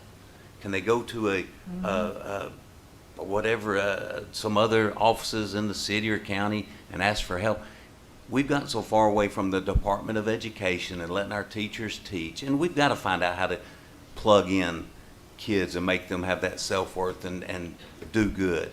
it's okay if a kid doesn't pass every class. That's just life. That's going to be here forever. But the levels and layers that we've put, the levels and layers that we put on the Audience. levels and the Audience. levels. Here's what I want to do when I came and got this appointment. I wanted to speak for the students, speak for the parents, and not have any extra layers and levels that our teachers and principals have to go through. I don't know if I hope that it comes off the right way. I'm just amazed of the different levels and time that we put in for things that have been around for a long time. And it's, I want our teachers to teach and our kids to learn, and I want everybody to be successful. I don't want to come off that, but we spend a lot of time. I don't know how we let our teachers teach with all these layers and things that are in there. So. Ms. Jones. Dr. Drake, question. So with the finalization or wanting to finalize by January 2022, you wanted to do that by the board meeting in January 2022? That is my desire. Okay, so as the equity liaison for the board, I guess I should be asking this to the board, would you all like to discuss, do we need to have like a work session to talk about the plan and discuss it so that when it's time to finalize, we've had that conversation, we've done that, and the executive cabinet can move forward with continuing that work? So Chairman McClendon, we can get together and try to figure out some dates for that. Yeah. Is that okay? If you and Dr. Drake, if that's how you want to gather feedback or do that and one-on-ones or whatever you want to do, we can schedule that probably after our agenda meeting. Well, you'll need it probably before that for changes or anything. So yeah, we'll get together and schedule figure it. that out. Okay, and then I wanted to just say this, Jane. Subgroup is probably the new term, but for eons of years, if you weren't the majority, you were put into some type of category. So it might have been a category, it might have been a minority, it might have been whatever. And I get what you're saying, because I believe that all students are all students. But data is data, and when you look at the data, that's what it shows. Now, what I liked about the presentation tonight is that while it did show that it was prevalent, as we've already known in the subgroups, that we showed that that's just not in one facet of our county and what that looks like going abroad. I really want, and it's not for you, so I'm through with that. But just overall, I want us to understand that equity is not just about race, right? And so this is what this presentation shows us, that equity is about exceptional ed, equity is about socioeconomic backgrounds, equity is about neighborhood situations, equity is about teacher representation, equity is about student representation, equity is about people that may not be the norm in their beliefs or ideologies about things. So equity is about access, equity is about a lot of things other than just race. And oftentimes it gets to that conversation about race and ethnicity because systemically, that's where all the other obstacles or challenges that our students face come from. Not necessarily saying that Hamilton County systemically has created those things, but historically, systemically, that's what has happened. And so because systemically that's where we are, then we get into those other conversations. And I say this all the time. They're not comfortable conversations. I learned this from our previous superintendent candidate back in when Dr. Johnson was running, but he really encouraged us to have courageous conversations. And I think that we have to continue to have those courageous conversations if we want to do what is right for all children and so that all children thrive. Because when I was in school, and I went to a very diverse school, it was all kinds of people. And so we had to learn about each other, we had to experience each other so that we would have empathy for one another and be able to understand what was going on. So I think, I find it hard when we want to say, well, let's just talk about all kids, because we are talking about all kids, but all kids are not living the same life. Like tonight at home, every single child, 44,000 different children are living a different life in their home tonight. And they're going to wake up in the morning and do that same thing again in that building. And so I think we have to realize and do our due diligence in ensuring that we're doing our part to make that as stable of an environment for them when they come into a building that we can. And I know that's often a tough conversation for a lot, for the county period, but I just think we have a due diligence to our children. Chairman McClendon, could I clarify the term subgroups? Because I do want, and I agree with you, Mr. Walker, I try to stay away from that term. It is a federal accountability term that is a part of our state accountability framework. So we are responsible and required to disaggregate data by those racial groups, by the economically disadvantaged, by the disability. There's a couple other groups that we have to track now too. I think it's students of military, homeless students, et cetera. But the language that's used in the federal legislation is subgroup. I also want folks to point out we focused in this presentation on Future Ready 2023 goals. But next year will be the year that I believe that state report card grades will be published, right? The A through F grades for the first time in Tennessee. And for schools, 35 to 45% of the grade will be based on how the performance is of the children who are in one of those accountability subgroups.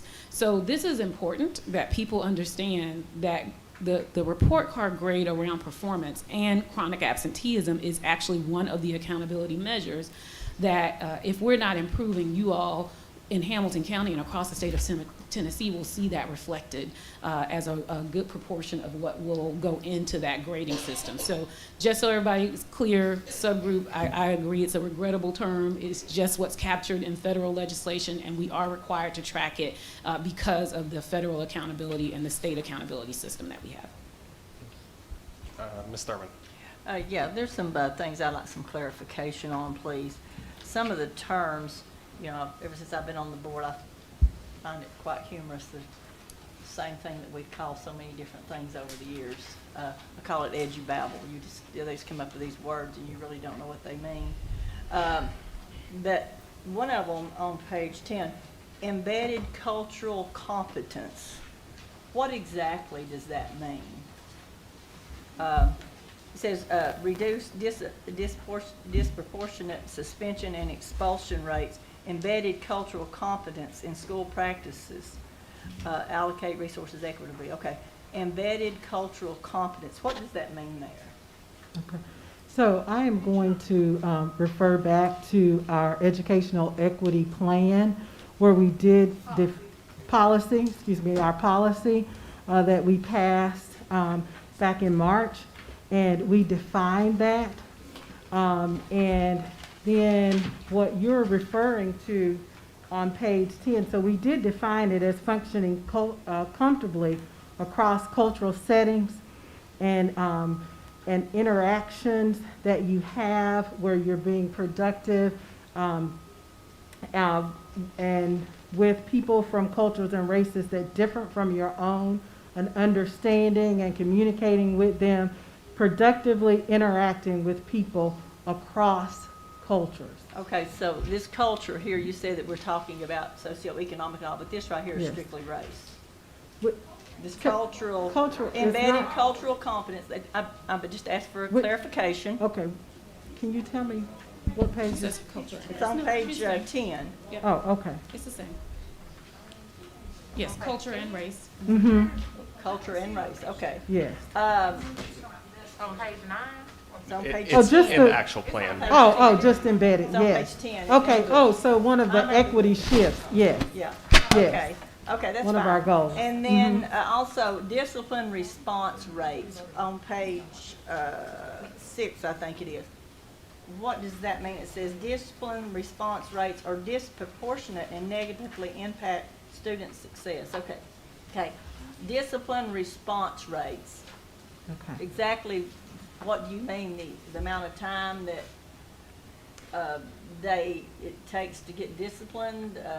That some students are disciplined quicker than others? Exactly what does that mean?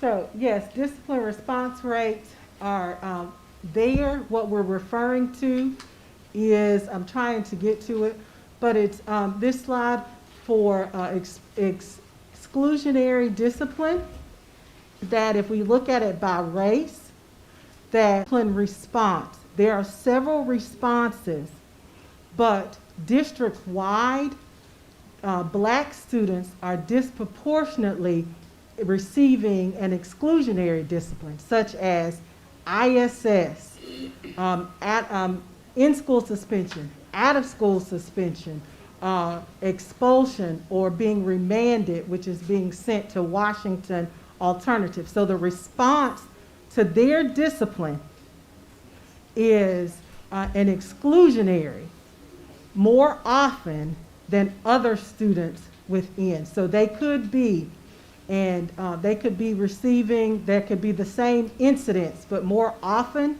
our response in the school is to provide them one of those 4 discipline responses. What we're saying is that we need to look at those responses and actually do something different, such as some restorative practices, positive school-wide intervention, so that we can teach the students the behaviors that are desired in school, as well as when they have one of those discipline infractions, that we do one of those restorative, where we're sitting around and we actually are discussing it, and we are restoring them when they come back, and so that they're or not doing it again within the building.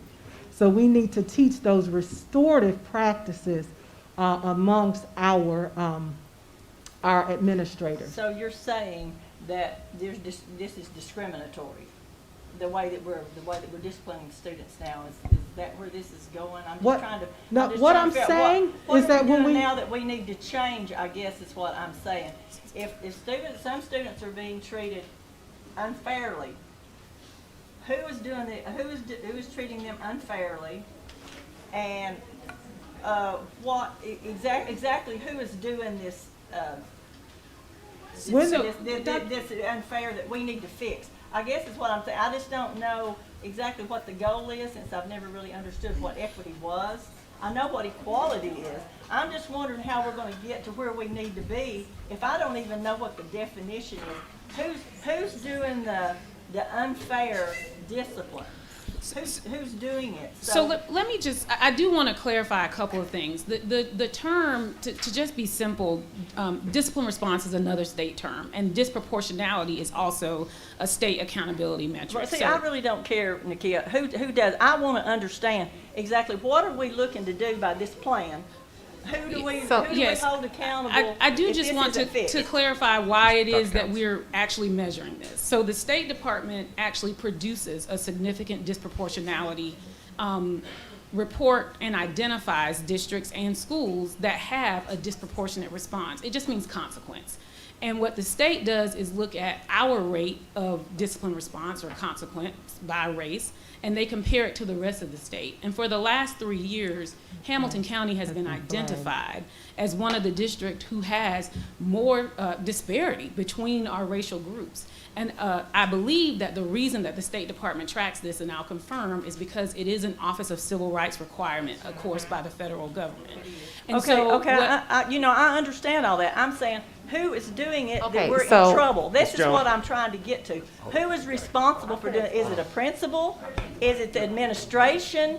Is it the teacher? Who is doing it? This is what I'm trying to understand. I understand all this garbledy stuff with the state and the numbers and how we have to fix all of this. But if it's unfair and we're doing it more than anybody else, who's doing it? It's not us. Right. So who is it? Right. Dr. Drake, you can answer. Okay. So in this plan, and what I failed to actually mention is in the plan we laid out the equity commitments, and as well as in our action steps, there are actions for our school leaders, for our teachers, for the district leaders, as well as our school board and the community.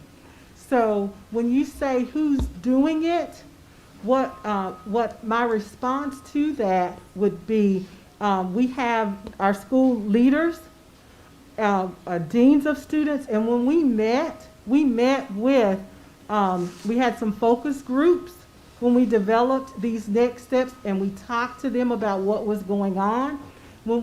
In our focus groups, we met with school administrators, we met with assistant principals, we met with deans of students.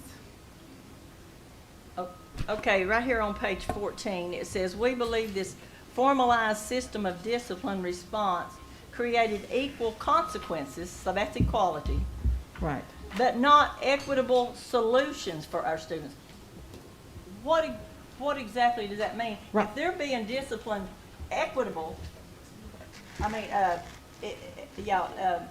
equally, and you want equitable solutions, what exactly does that mean? See, I mean, all that sounds good and warm and fuzzy and all that, but I just don't understand what that means. Right. If this student does this infraction and this student does another infraction, I don't care what color they are, and they're both being disciplined equally, that sounds fair to me. Right. But then you're saying However, they're disciplined equally, but it's not equitable. Explain that to me. I don't So, understand. can I give an example? Ms. Jones. My son, your grandson, get into a fight. My son I get a call, I gotta leave the city to go get my kid. He needs to go home for 10 days. Your grandson, you get a call and he's going to ISS for today and he's back in school tomorrow. That's the example. You're talking about because he's white. No, listen to me. I'm saying, Or you're assuming. no. I don't know what. That's right. I don't know. I have a white aunt, so I don't know, right? Joe Smith, my cousin, he white. We found that out the other day. But I'm just saying. We did. We share a cousin. I'm not being funny. We for real share a cousin. But nevertheless, what I'm saying to you is, Rhonda, that no, Hamilton County as an umbrella is not doing that. The 9 members may not be doing that.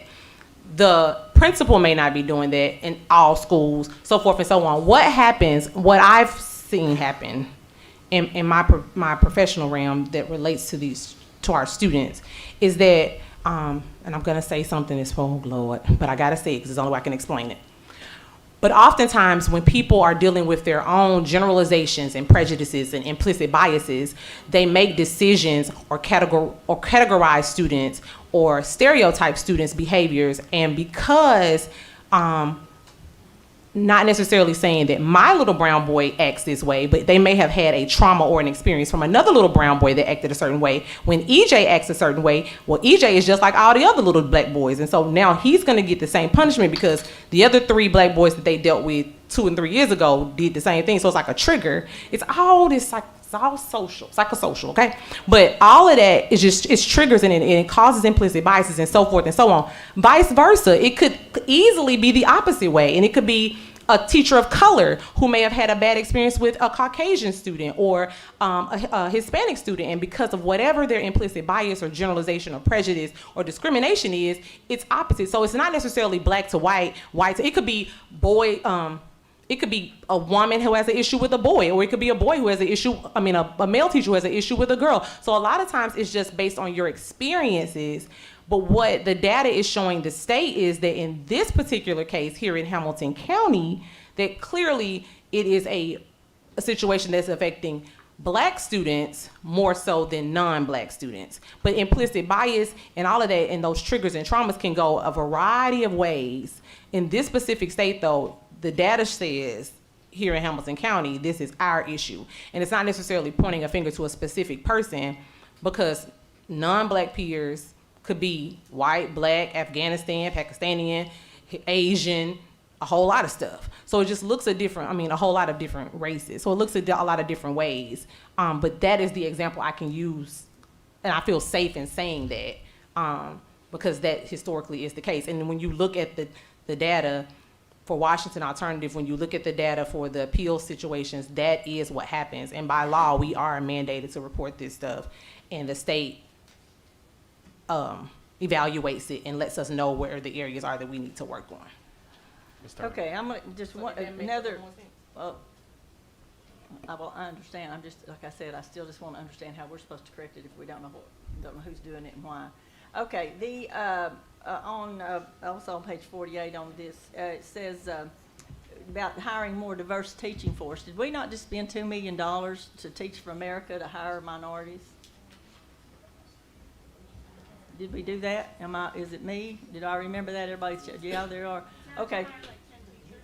And they hired a few, so it's not like we're actively discriminating against hiring minorities, because we're actively spent $2 million to actively seek hiring minorities. So I'm just not real sure what we can do about that. I think it was $1 million over 3 years. Is that right? Yeah, I think it's $250,000 a year. Yeah. 250,000. So it was $1 million a year. I mean, $1 million contract For 4 years. for 4 years. Okay.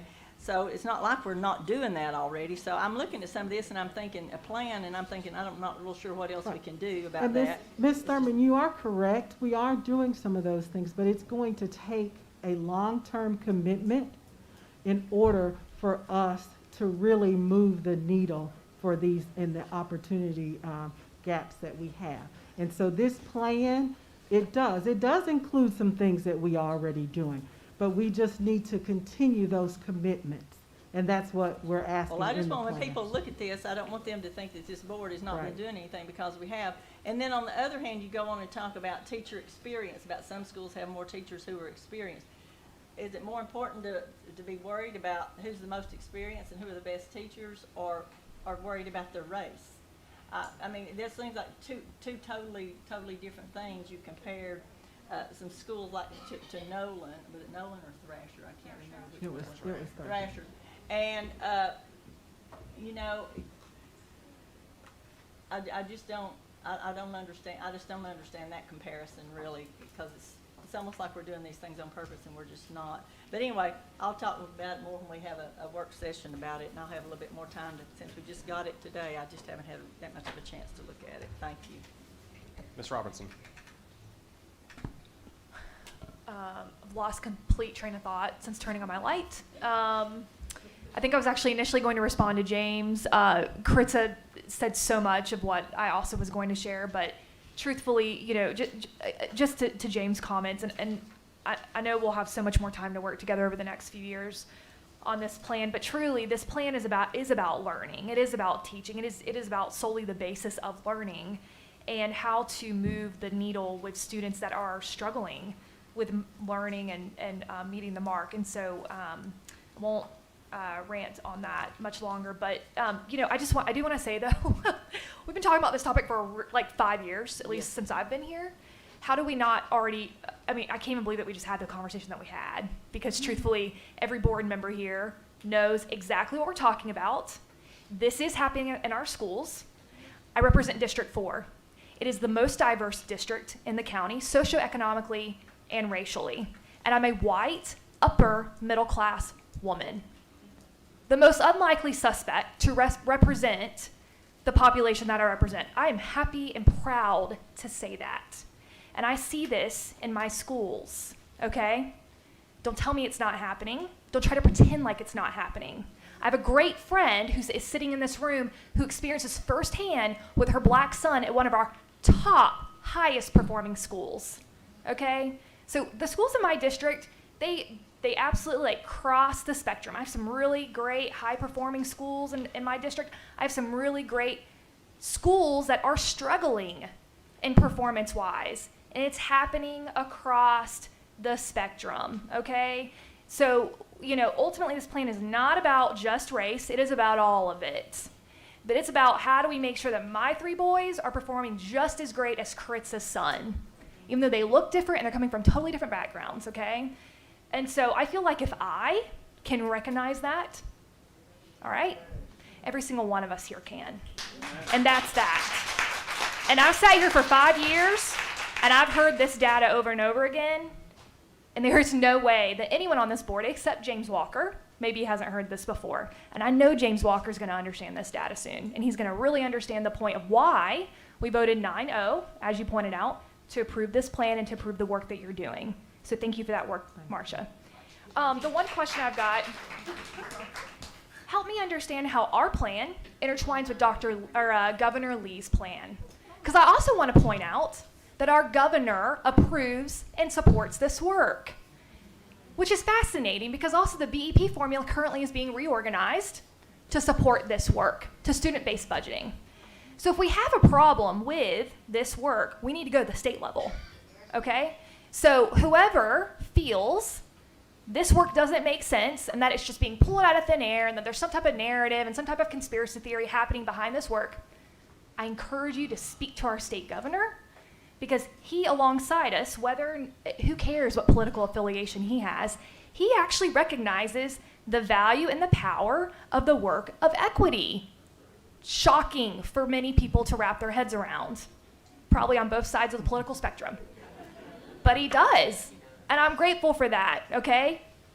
Maybe don't agree with everything, but grateful for that, no doubt. I think we've really got to ask ourselves, what in the world are we fighting about here, people? Like, this is literally the answer. So, anyways, I'd love to know from your opinion, how does this intertwine with the plan that you're presenting to us? So, yes, Ms. Robertson, we use that playbook as a support guide. So if you look through that playbook, you will see a lot of the actions come directly from that playbook. And I also would like to add that our former superintendent, Dr. Brian Johnson, was on that committee for the revisions of that. You will notice his name is there, as well as Dr. Sonia Stewart, our community superintendent within the district, was also a part of that. She was actually a part of it from the beginning. So the very first one that was developed in 2018, as well as the revisions that just came out. And I want to make sure that I make a clarification. Just in case anybody from Governor Lee's office is watching, this did not come out of the governor's office, right? To the point, there are people from the Tennessee Department of Education who work in state legislatures, who work across different nonprofits, but I don't want to put words in the mouth of the governor, but the point is, this is a statewide view. This didn't come from some national group. This came from right here in Tennessee. And to Dr. Drake's point, the same 8 commitments that were in this playbook are the same 8 commitments that you see in the equity plan draft that we have for Hamilton County. Mr. Walker. I did a lot better the first few months by just sitting back and listening. Hey, my point was, and I heard the groan and it crushed me, it is not okay for a kid to fail. And I think that's when I screwed up and said that. It's never okay for them to fail. My premise or point was kind of trying to be, we beat up our teachers and our staff if I didn't do so well in that class and somebody else was a star. I want to make sure. I think that's where I got the groan. Look, that is not my intent, and no, it's not okay for kids to fail, and didn't mean to. I was really actually meaning to say, like in a particular class, it's not okay for a student to fail in a year or any of those things. So I'm gonna go back to be quiet until the next thing. But that is kind of my point. There are some things that it just happens, and we can't beat our teachers up over it and rewrite the whole thing. And after this diversity, my life is better because I work with a diverse group. I understand diversity makes this whole world better. That's not me backtracking. I just picked the wrong time to jump off and talk about all the stuff I heard at the last meeting. But Tiffany's going to get me educated, so we're going to be all right. We're going to learn. We're going to learn. We've all had that. We've all had that moment where we say something, we're like, that didn't come out. Yeah. Ms. Hill. Well, it's definitely true that education is sometimes seems more complicated than it ought to be. I actually just had a conversation today with a mentor of mine. He was talking a lot about square pegs and round pegs and triangle pegs, and that just because you're poor doesn't mean you're dumb. And he said, if you've got a hole that's built for a square peg and you're a triangle and you can't get through it, where does that leave you? And he doesn't always understand the definition of equity either, Rhonda, but he gave me a great example with square pegs and round pegs and triangle pegs. I have noticed that I think, James, that part of why education is as complicated as it is because everybody's been to school. And you all have also heard me say, some of you, that I've also noticed that almost every state representative and or congressman or senator is married to a former kindergarten teacher. Have y'all ever noticed that? So they're all experts. And they put together a system that is complicated. That said, our team and this board has been willing to get in the weeds. And if you're going to be on a school board, that's the kind of work you got to be able to do. You've got to every one of us up here has a lot of homework all the time to really understand, and the staff does even more than that. One of the details that I did notice that I just wanted to point out, and thank you for, Dr. Drake, and I'm looking forward to studying this plan, is the fact that you did have a representative from Chattanooga State on the team, which I thought was really wise, because we have such an issue with matriculation, and they even have an issue with helping students that fall into these same categories. Students who are poor, students who are of color, do not graduate from community college at the same rate as their peers that come from more financially stable backgrounds and white backgrounds. So that was a smart decision, and I applaud you for that.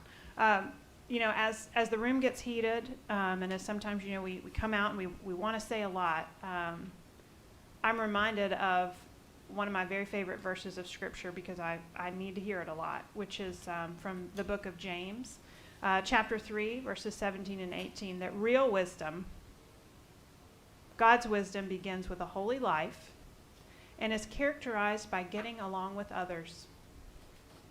It is gentle and reasonable, overflowing with mercy and blessings, not hot one day and cold the next, not two-faced. You can develop a healthy, robust community that lives right with God and enjoy its results only if you do the hard work of getting along with each other, treating each other with dignity and honor. And I think that this equity work is not about blaming people. It's not about who did something wrong. It's about acknowledging the fact that none of us are perfect and that we have to learn from our mistakes. You know, I mean, if we were to approach this work, Rhonda, with a blame mentality, none of us would be left, because every person here is an imperfect person. But I think we are charged with doing better, year after year after year, doing better. And I'm here to represent District 6 with the hope that students will be better because of the work I do. And I hope that's why all of us are here. So thanks, guys. I look forward to discussing this in more detail. Mr. Perez. So a few things. One, I'm actually going to repeat Mr. Walker's comment on sub, even though I understand where it comes from. I do think language matters, and I think we can choose here when we publicly state what we talk about, the language that we use. And assets-based language is very important. And so I do recommend that we use for our sake. We got to report to the state what we got to report in the numbers that they say, how they say it. But I do think it's valuable. And so the example that crossed my mind is we started with opportunity zones. We started with priority schools, with promise, with partners. Like, you know, we look for language that is building of the community that we're serving. And not language that discredits their capacity. And so I think that matters. And I'm going to go to the other side of it, which is gifted. I have been blessed with children who have fallen into that category, and they know and they will tell you that I can't stand the word gifted because it assumes that they are gifted and other students are not. And I, again, understand fully that this is language that is given to us. But it's language that for them raises them up and they can walk with pride, and for others makes them feel like, well, I guess I'm not one of those.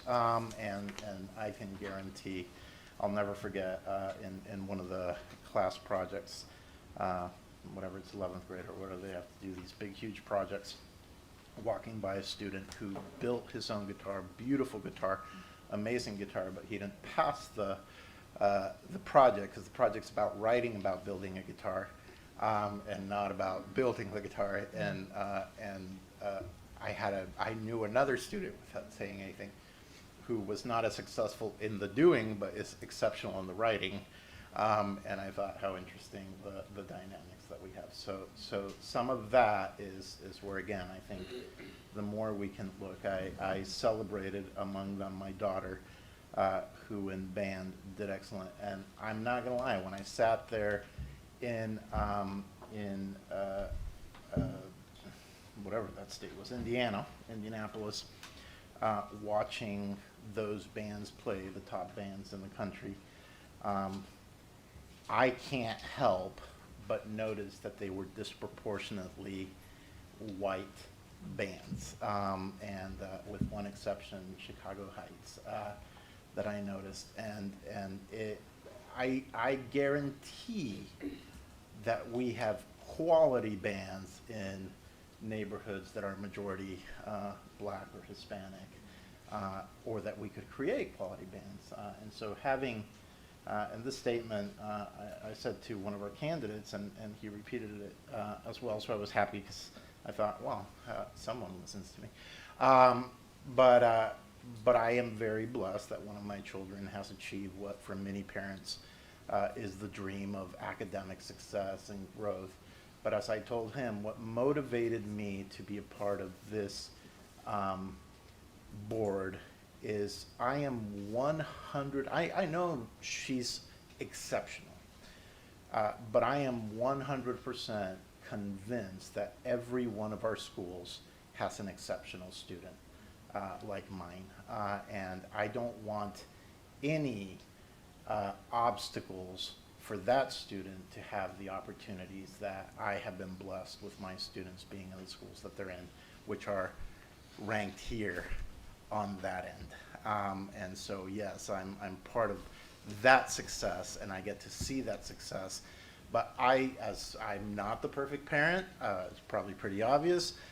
My wife gets close, but we've made our mistakes. It's not our parenting exclusively, though it matters. It's not, I'm not the wealthiest of people on this board.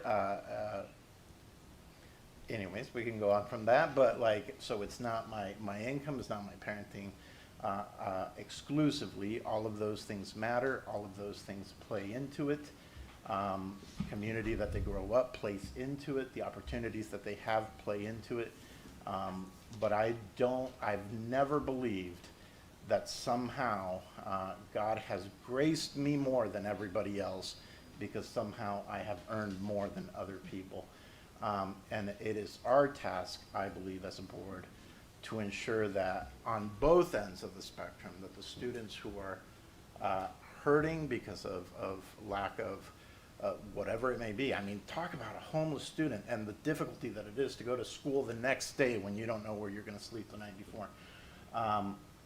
And the impact. And those are students we rate and we rank to see where they'll be. And if we can do anything to serve that student in order for them to achieve, as Dr. Dawson, who we talked about, achieved and was able to move on, I can't understand why as a community we wouldn't do it. So that statement. But I do think language matters, and I do recommend that internally we speak in language that is building of the individual and asset-based language that really speaks of their power and their capacity and their effort and grit and strength. The second thing that I just wanted to ask, expulsion. This is my ignorance. What happens to a student who is expelled from a public school system, and what's the next step for them? So students who are expelled, they still have due process, and so they can call and hold a due process meeting. Brad Jackson actually handles those meetings, and he has a team of administrators from around the district that come in and they hear them.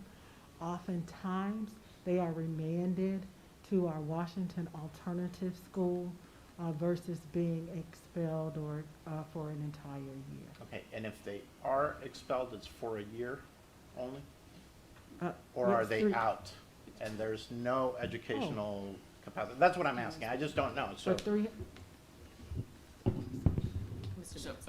So, Mr. Perez, it depends. So, under state law, except under very unusual circumstances, a child who is removed from the regular school is still required to receive some type of services. So that can either be through Washington Alternative, or it could be through an online virtual program as appropriate to this child's situation. In every situation, if a child is receiving special education services, that child, by federal law, must continue receiving special education services. Yeah, so special ed. Even if the child is quote-unquote expelled. The word expelled doesn't really have application under Tennessee law anymore because the assumption is the child continues to receive Okay. some kind of service. That's what I wanted to know. And Yeah. if you put the child out for, completely, the superintendent has the discretion to modify so that the child continues to receive some kind of services. Okay. All right, thank you. Ms. Thurman. Yes, I just hate Tiffany left. Anyway, this is not, and it's also not about blaming anyone. This is called accountability. She said that we had been talking about this for 4 years, and I beg to differ. We've been talking about equity for much, much longer than 4 years. And if it's still going on, this is not something new that we just did when we went to Tyner and had our meeting. That is not when the equity thing started. It started way, way before that. This board talking about equity. What I want to know is who we hold accountable. And the only way you can hold someone accountable is to find out where the weak link is or whatever's going on. Somebody has to be held accountable. We've been talking about this thing for at least 10 years that I've been on, since 10 years of the almost 17 that I've been on this board. If we're still talking about this and none of these needles are moving, that's what I'm talking about. And, I think God's okay with that. If I want to know if this continues to go on, if it's something we're doing or something we're not doing, this board needs to know. That's the only thing I want to know. Who do you hold accountable for this? If it's a problem, still a problem after all of these years, and for us to sit and hold hands and sing Kumbaya and say, we're just going to go on and continue what we're doing. If what we're doing is not working, we need to figure it out about what this, because this is not the first time I've seen all of this. I've seen it for years, many years. And like I say, I just want to know who to hold accountable if we're not moving the needle any. That's my only point. And like I say, I'm not trying to be discriminatory or ugly or finger pointing. I just want somebody to be accountable. We say we're going to be accountable on this school board, and that's the only thing I'm trying to do. Thank you. Mr. Smith. Thank you for your work, Marcia. I remember when we met, I think we met was at the elementary school, Hillcrest, and we got this playbook. And the one you gave us tonight, it looks like it's the September edition, so it's been revised since the one you gave us that night. That is correct. And I am so glad to see in here, because if you'll remember that night, I pointed this out. Under the recommended actions, it had actions for what the school board needed to do, it had actions for what the teachers needed to do, had action for what the administration needed to do, for what the community needed to do, and it didn't mention parents at all. So now they revised this. Praise God, they put it in there. Because when you read one of those numbers about chronic truancy, those are my kids, and I'm with them. And bless their heart, it's not their fault that they're not in school. So, this is great, and I look forward to studying this draft. But man, we got to address mom and daddy, the home. And until we do that, I know it's not government's responsibility to fix the home, and it's sure not our responsibility to fix the home, but I see kids every day that's not going to school, and it's not their fault. It's the adult in their life's fault. And I don't hate to fix that. I just don't. But thank you for your work, and we're moving in the right direction. And Marco's so right. I see kids every day. When I was growing up, my monsters were so pretend. I mean, we got kids that their monsters are real. And we have a responsibility to do all we can to give those kids an education too. But man, the one thing we don't have control over, and it shouldn't be our job, and that's what's going on at the house. So I don't know how we fix that, Marcia, but thank you for your work and your committee. We're going to move this thing. We're going to keep fighting. Thank you, Mr. I'll be brief because we'll have a work session on this. You kind of stole what I was going to say, briefly reading through these as we got this. Thank you for your work. It's a lot. that you put in this since we passed the policy. One thing I think we do as a board and administration is we have relationships with people and groups and stuff, and so it seems like when we do something like this, whether it be facilities or discipline, like it's the same people in the room every single time. And how do we, in this next month, take this plan and meet with people that's outside of the realm? I was thinking through this, and exactly what Mr. Smith said was the attendance thing. And I was like, you know, what if we provided a car for these students? We provide a bus, and it's not us. We can't go in and make kids get out of bed every day. You know, We do that already. yeah, we do it and whatnot. But at some point, I think in this plan, a parental aspect has to come into play, because we can control a lot up here and a lot in our schools and what we do. But we got to get our parents on board. We got to get them, you know, on board with this and whatnot. So I'll leave it at that. We'll have broader conversations as we move forward and get more feedback on this. But thank you for your work on this. Thank you very much. It's great, and it'd be great to look through and give feedback on. No more lights. We'll move on to our board member disclaimer statement. Ms. Thurman, we'll start with you and work our way down. Okay. I declare that I have relatives who work for the school system, and if the board's vote on the budget and policies may have an effect on my relative's employment, even so, I hereby certify that I will cast my vote in the best interest of the school system. I declare that I have a relative who works for the school system, and the board's vote on budget policies, et cetera, may have an effect on my relative's employment. Even so, I hereby certify that I will cast my vote in the best interest of the school system. I declare that I have a relative who works for the school system and that the board's vote on budget policies, et cetera, may have an effect on my relative's employment. Even so, I hereby certify that I will cast my vote in the best interest of the school system. I declare that I have relatives who work for the school system, and that the board's vote on budget and policies and et cetera may have an effect on my relative's employment. Even so, I hereby certify that I will cast my vote in the best interest of the school system. I declare I have a relative who works for the school system, and that the board's vote on budgets, policies, et cetera, may have an effect on my relative's employment. Even so, I hereby certify that I will cast my vote in the best interest of the school system. That will bring us down to the approval of our consent agenda. Move to approve. Second. Any items to pull?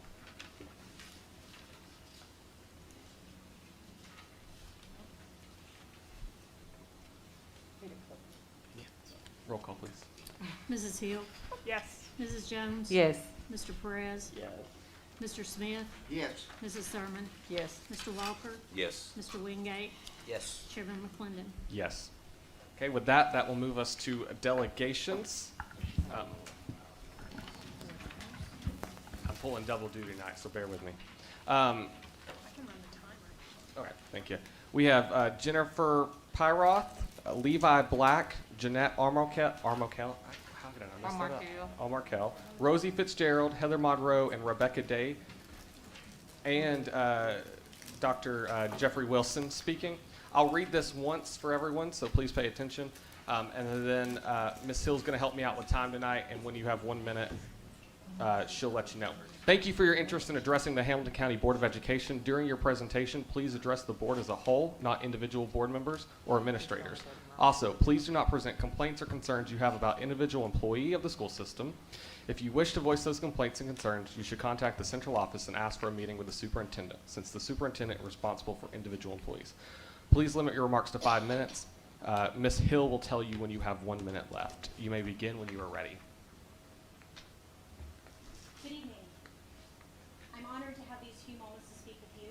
I'm a mother of 4 Hold children. it, can she Will speak you in the put your microphone? in place? Yeah. There you go. Hey, imagine that. Can you hear me now? Yes. Oh, that's better. Sorry. Good evening. I'm honored to speak with you and to have these few moments. I'm a mother of 4 children attending 3 schools in District 3. I grew up in a home that most people would call the American dream. My father was a decorated and well-respected police officer. My mother was a highly regarded and dedicated nurse. I had a gifted older brother on the wrestling team. We owned our home and lived comfortably. I was blessed as a child to be in public schools that allowed me to make deep friendships, with classmates of color, but in 8th grade, I moved to a much more homogenized area. Sadly, once I got to high school, the majority of my experiences with people of color came through books. Let me be clear, my understanding and appreciation of people of color for my high school years was primarily found in books. I would not have known anything about the experience of Black or brown people during those formative years if not for the books that I read. And thankfully, I had access to many books through my school and public libraries. I read so many, but one of the biggest influences on my spirit's capacity for empathy was Maya Angelou's I Know Why the Caged Bird Sings. Many parents have tried to ban this book. After all, it does describe her rape and molestation as an 8-year-old in her own words. It also says, life is going to give you just what you put in it. Put your whole heart in everything you do and pray. Then you can wait. It is a ravenously hopeful book, and it made me feel like I could overcome anything. Another book that parents have attempted to ban is The Bluest Eye by Toni Morrison. Again, this book is graphic in its depiction of rape and also, this time, physical abuse by an alcoholic father. It also says this: there can't be anyone, I'm sure, who doesn't know what it feels like to be disliked and even rejected momentarily or for sustained periods of time. Some may even be, or it may be even be that some of us know what it's like to be actually hated, hated for things we have no control over and cannot change. When this happens, it is some consolation to know that the dislike or hatred is unjustified and that you don't deserve it. These things may be upsetting, but they are happening to children in Hamilton County schools. 1 in 9 girls and 1 in 53 boys experiences sexual abuse or assault as a child. 1 in 5 adult Americans lived with an alcoholic relative growing up. 8.9% of youth in grades 9 through 12 have attempted suicide at least once in the past year. That is almost twice in females, and those numbers are even higher in non-white students. There are 34 identified hate groups in the state of Tennessee. I did my student teaching in Florida back in 2002 in 2nd grade. Our school was again suburban, and the students were overwhelmingly white. I had only one non-white child in my class of 8-year-olds. It was a Black boy, and his name was Flanard. He struggled in many ways. He was in foster care because his mother was in prison. His clothes were disheveled. He was an emotional kid who cried easily. He was often teased for that, and he was hyperactive and desperately wanted attention, and a lot of times that meant he spoke out of turn. Flanard also loved to be read to. He would listen to me cry my way through Charlotte's Web after lunch every day. I mean, there's never been a better friend than Charlotte, right? Books were his safe place when his mind got too overwhelmed with his inner world being so big. It was how he connected with his larger world. We didn't do much for Black history. My supervising teacher actually said we would not be addressing MLK Day because they do that in 4th grade. What would it have been like for Flanard to come to school and see more of himself in the curriculum?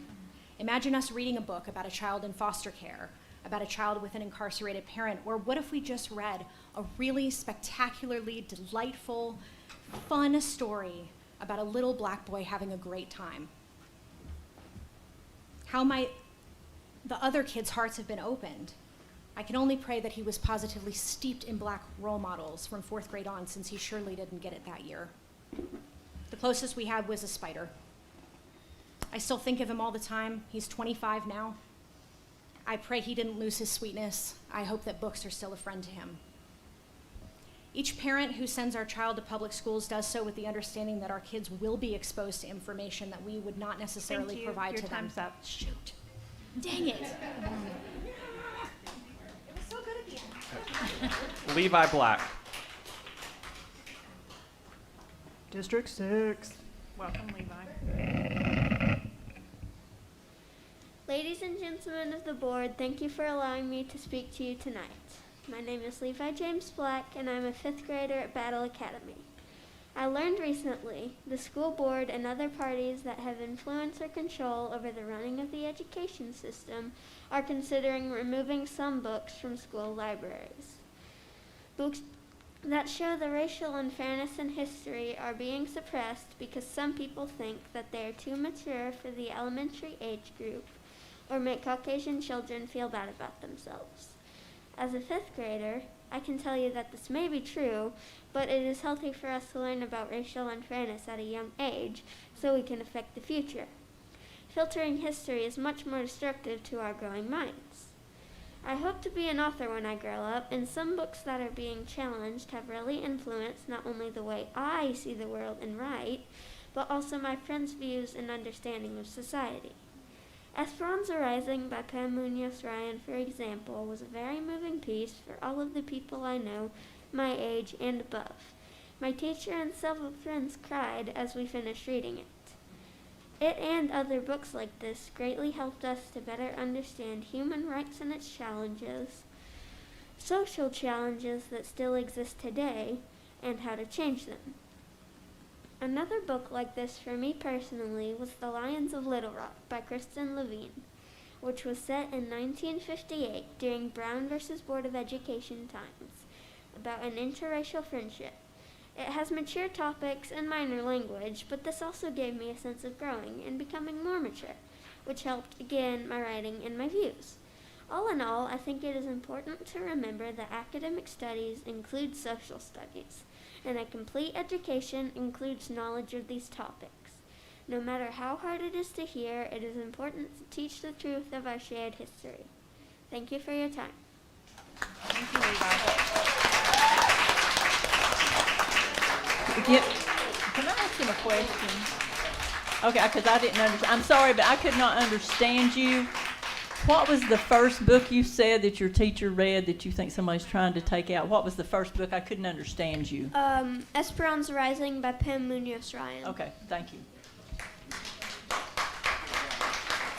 Thank you. Jeanette.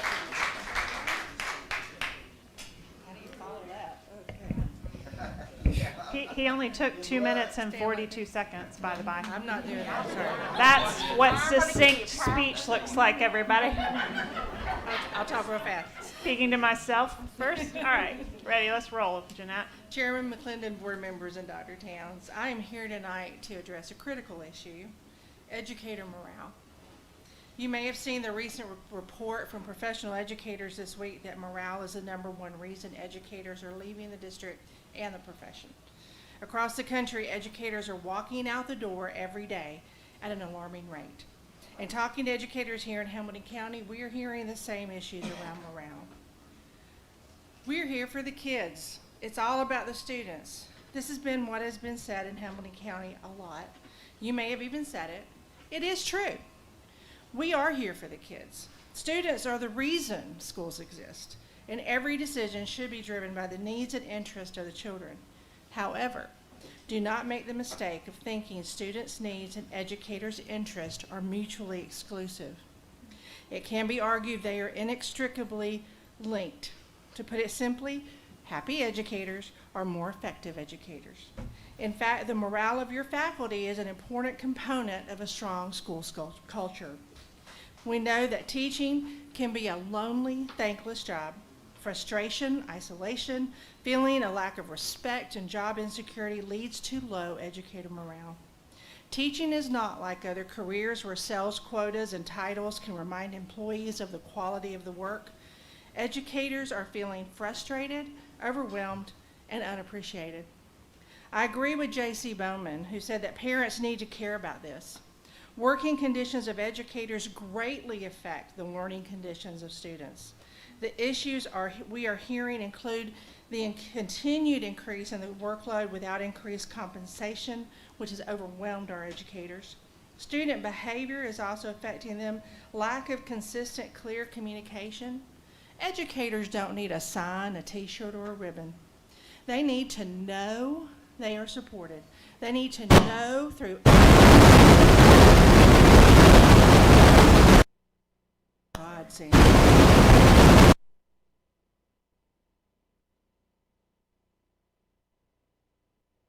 Experience being treated as professionals. They need to be included in the decisions that affect their students, their working conditions, and the district.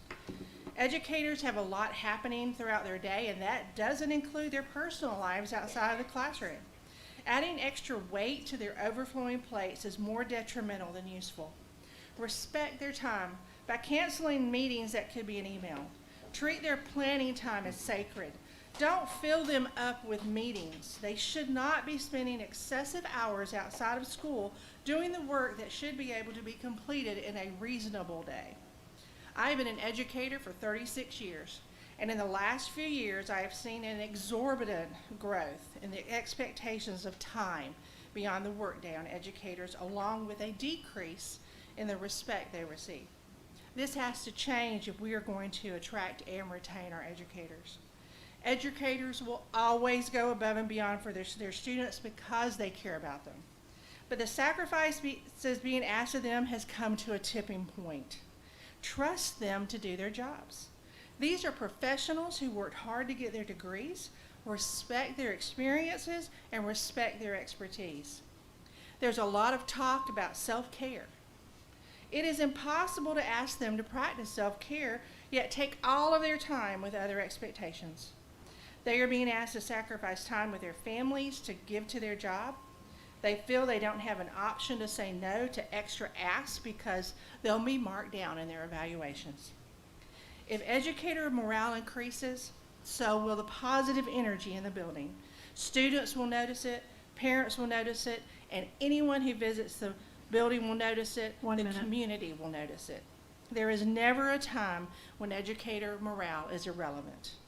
Educators who feel good about coming to work and who feel good about the work they do will be more effective employees. The key to effective schools does not reside in the interventionist strategies and think tank polished ideas, but in the way educators and students are supported. Thank you.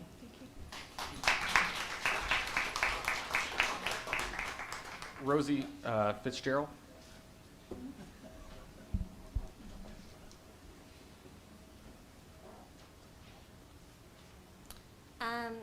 I don't have a beautiful speech, I just have notes. So first of all, I want to thank the committee for their hard work on the educational equity plan. You don't solve problems by ignoring them. We need this very valuable data to find out what gaps there are and what opportunities are available so that we can uplift our students and make a positive change in their lives where we are able. Obviously, we cannot go into their homes, but we can make a difference at schools for them. Number two, I'm grateful for our health department and the work that they're doing to get our kids vaccinated, especially as we're seeing Delta cases spike again, and we have the incoming Omicron variant. In November, the health department partnered with East Ridge Elementary to vaccinate 169 children, and they continually offer vaccine events for kids in our community. I hope our schools keep partnering with the health department to ensure that every parent who wants their child vaccinated has access. And I'm concerned because at the last meeting there was some incorrect information shared about vaccines, so I just want to clarify that so that we are guided by truth. According to the CDC, when you become sick with COVID, your natural immunity only lasts 90 days, and it does not protect you against severe illness or death. 0 children in the Pfizer trial experienced the most serious side effect, which is an inflammation of the lining of the heart. And the most serious side effect in the study or the trial was a fever, which occurred in less than 10% of kids. So I really encourage our community to seek out vaccines for their children and boosters for themselves so that our children can attend school safely and focus on learning and not this pandemic. I know we all want to be done with it. Number 3, I wonder about this book evaluation committee, and I feel like we have other more pressing issues happening in our school. Banning books has never been looked favorably and in the past, and I'm not hearing any stories of students, committing acts of violence because of something they read in a book or needing therapy because of something that they read in a book. I saw recently in the news that we have an issue with our school lunches. So I wonder instead, could we make a committee for that? Good nutrition has one of the largest impacts on our test scores. And why are we not informing a committee to investigate and improve them? We could explore the opportunity of partnering with local farmers, local growers, local businesses to provide our students with good food with fresh produce. Because when kids have a full belly, they're able to fuel their minds and perform better, not only in school, but in life. I don't know about you guys, but my first grader gets really mad when she's hungry. So I can only imagine for our students that do not have or that are experiencing food scarcity at home, how difficult it is to make it through the school day when they don't have a filling and nutritious meal. Lastly, I have a wild idea. I'm wondering about the format of these meetings with the 5-minute speeches, because I feel that it seems to only sow seeds of mistrust and division rather than community collaboration and caring. Would there be a way to incorporate a moderated question and answer session with the board members and the community members? 1 minute. In hopes that those with differences of opinion can come to a greater understanding and possibly even work together on problems that are really affecting our staff and students. I know so many of us saw a beautiful sunrise this morning,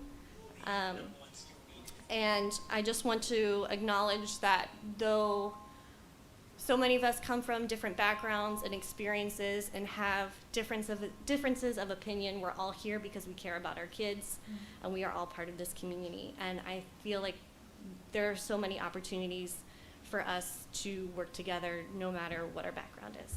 Thank you. Ms. Madro.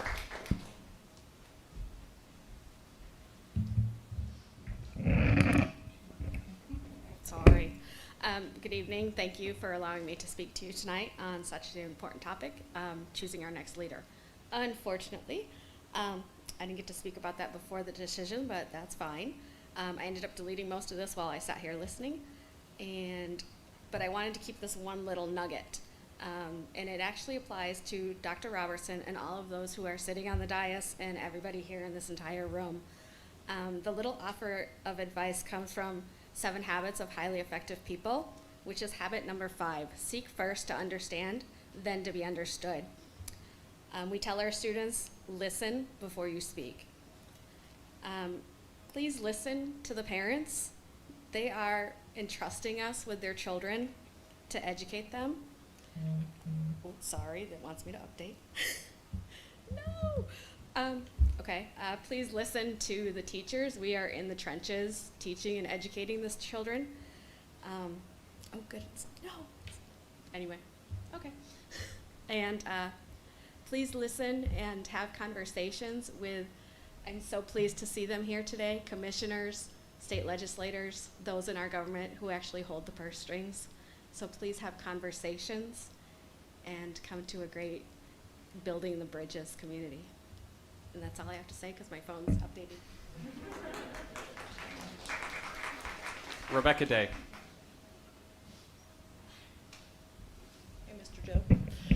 Good evening, board members, and thank you for adding this committee to the agenda. First, in all transparency, I'm speaking for myself. I'm not speaking for a group. And I just wanted to say, I'm actually thrilled. I just want to say I am a child of God, so I'm going to try to make my words align with what he thinks. And I think, if I'm not mistaken, all of you too would say you are children of God. I mean, you read a Bible verse or not, so I did not know that about you, but good job. It is necessary for Christians to be courageous, speak up for those who can't speak for themselves, our children. And I do have a grandchild in the school system. So please just bear with me while I provide some feedback on the committee that you will hopefully be setting up to complete a review of the policies, procedures, and standards surrounding reading materials in Hamilton County. Thank you for recognizing that this is an issue that's bigger than just a random book or two. There is a surprising lack of standards, oversight, or guardrails around what's presented to our students. And I love policies. So I'm going to read the policy. Hamilton County Schools has a dress code, a student code of conduct, and professional code of conduct for staff.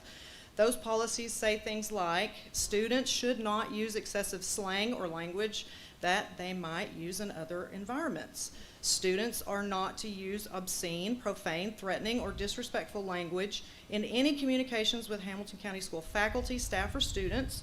The district defines profanity as blasphemous, indecent, or obscene language. Email addresses that use profanity or may otherwise be construed as offensive shall not be permitted.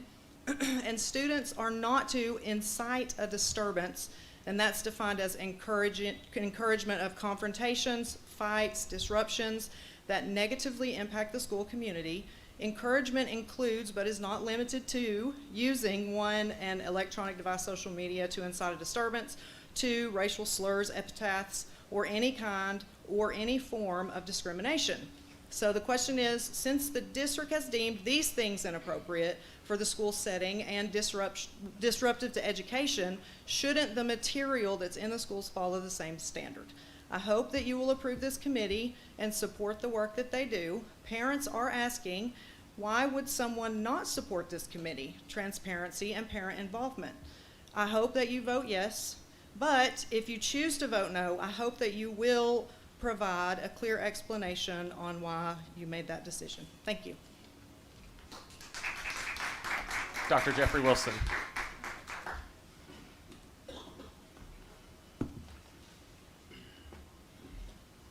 Thank you all so much for your time. Someone asked me, did I miss serving on the school board? I don't miss the long meetings. We're here tonight, came with members of clergy. I'm going to ask the members of clergy who are with me to stand, if you would. Thank you so much. And there were others who had to leave, as well as our state representative, Hakeem, came with us. Commissioner Mackey came as well and had to leave, as Councilwoman Coonrod. We're here and particularly as African American leaders. We represent the students, the data that was shown tonight in the disparity. We are the pastors, those of us who are pastors of these students. So we have great concern. People say, where are the pastors? We're here. We're here because, among other things, when you hear things about banning books, and I wrote a little bit, but I know our time is long, and what I wrote on my paper is that if only it were about the books.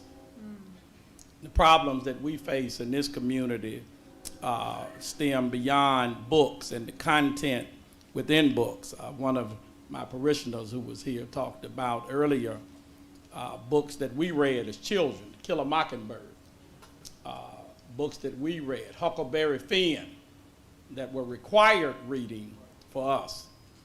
We had no choice but to read books that many times portrayed African Americans in an unfavorable light. And so we wonder when we hear it, if it were about the books, where has the rhetoric been all along? Where's it been? We've been dealing with it for years and years, but it's not about the books. And it's been mentioned, and candidly so, that we're going to have continual conversation. The new superintendent has to be, I've heard he was a good man, is a good man, but he's got to be a courageous person. You got to have courage in this district, because we, and many of these things, we have talked about them. When I was here, we talked about them years ago. I sat right next to you. We had many talk. But you wonder, where are we getting? And we're going to have candid talks. Equity is real. This community has come a long way, but it has a long way to go. And some of it, because we don't always like to say it, some of it is race. A lot of it is race. I know it. We also come to support our board member, because I sat on this board for 9 years, and I told her I was never alone. There are always 2 African Americans. People say, does it matter? Yes, it does. Because we get out of here and I had somebody to talk to. And now it's a different situation, and the culture is changing, and people need to dialogue and communicate. But no one should ever leave a meeting and feel you need security. So the preachers have come out, and the community leaders have had to come out and say, we have your back. But we got to do better. We have your back. We got to do better. We have to have conversations, and there's a lot of issues that take place in the community. I don't want to, you'll never hear me say that it's all black and white. I know my 56 years, I met all kinds of people. Some of them good people. They black, they white, the color doesn't matter. Some of it's race. A lot of that stuff I saw sitting back there, some of it was racial. Some of it's class, some of it's gender, some of it is good old boyism. It's in this community. It doesn't want to die. Some things die hard. 1 minute. So my 1 minute is well spent. We are here. We'll be back. We're in support of the superintendent. We support free speech. It's interesting that those who speak the cancel culture now want to cancel books. I just find that interesting by black authors. And we are here and we're in support, but we got to do better. Thank you.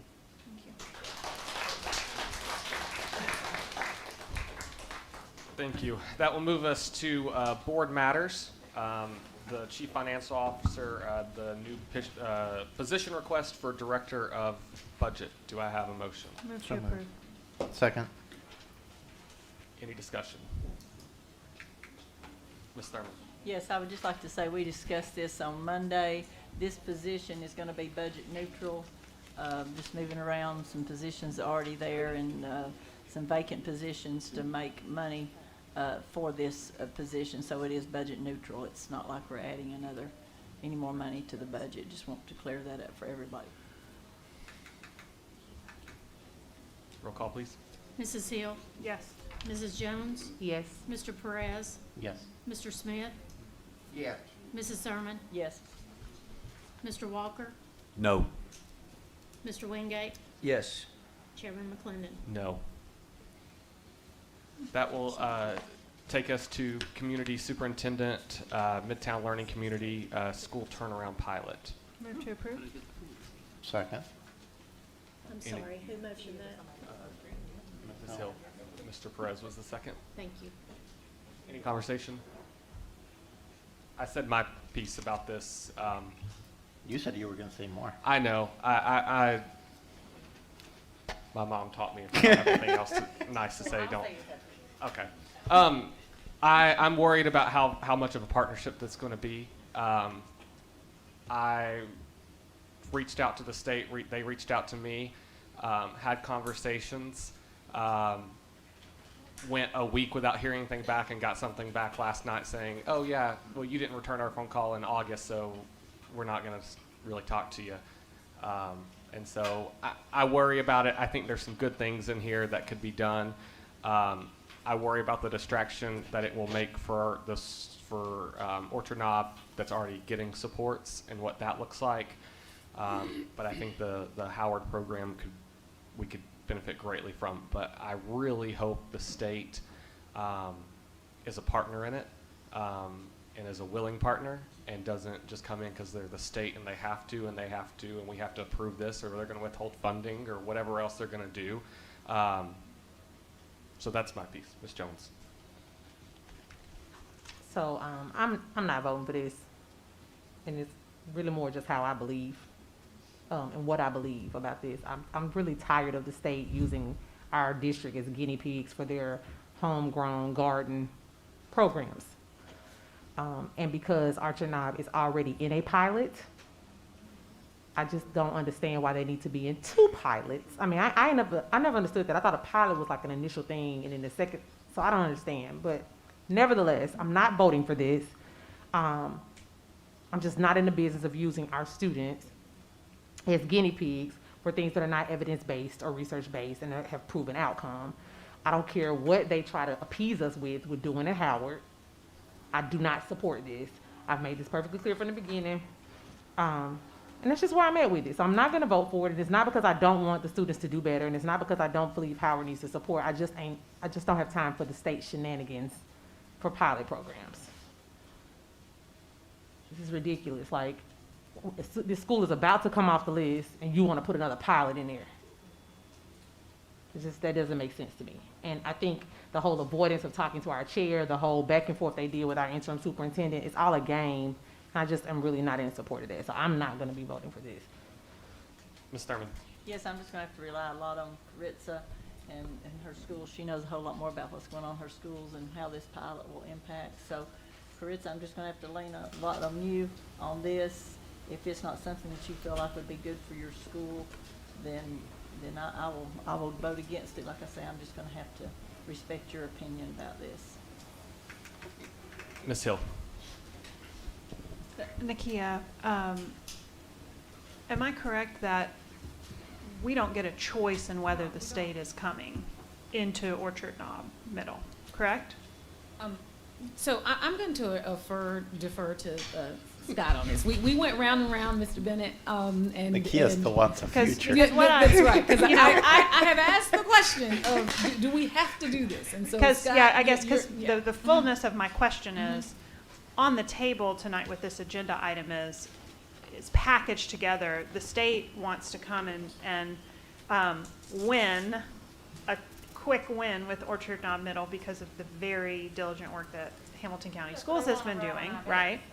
And my understanding would be that they're going to do that whether we want them to or not. But because of shrewd negotiation on the part of you and others at the district, we have the ability to accept a $750,000 grant to be used at Howard, where we know that we need to have additional resources. So if we vote no, are we actually keeping them out of Orchard Knob, or are we just cutting off our nose and not getting the $750,000 for Howard? I would think that the way you just put it, cutting off her nose to spite her face, is probably an accurate way to put this. Okay. The state has styled this as a partnership. I think that is a euphemism, to be perfectly honest. I've been a party to several conversations, both with the administration and with the state, and my counterpart with the state General Counsel. And what it boils down to is the department was tasked by the General Assembly with the responsibility of selecting a certain number of schools across the state, and they need one more school, and Orchard Knob fits their rubric. We can say no, and their enforcement mechanism is limited to withholding funding. So they could just take funding away from us for the value of the student population at They're not Orchard Knob? limited to a number. Oh, fascinating. So they have the fiscal club. So the state has created a program in which they want to come and take a school out from under us that we are about to move off of a priority list, and the way that they're going to enforce that in an effort to improve education in Hamilton County schools, they're going to threaten us with taking an unlimited amount of money out of our budget. Is that what you're saying? Well, I don't want to put words in their mouths, but That's what they said to me. Oh, is that what they said to you, Chairman? Okay. Verbatim almost. Okay. So I can't. I wasn't a part of that conversation. So Scott, can you repeat that again?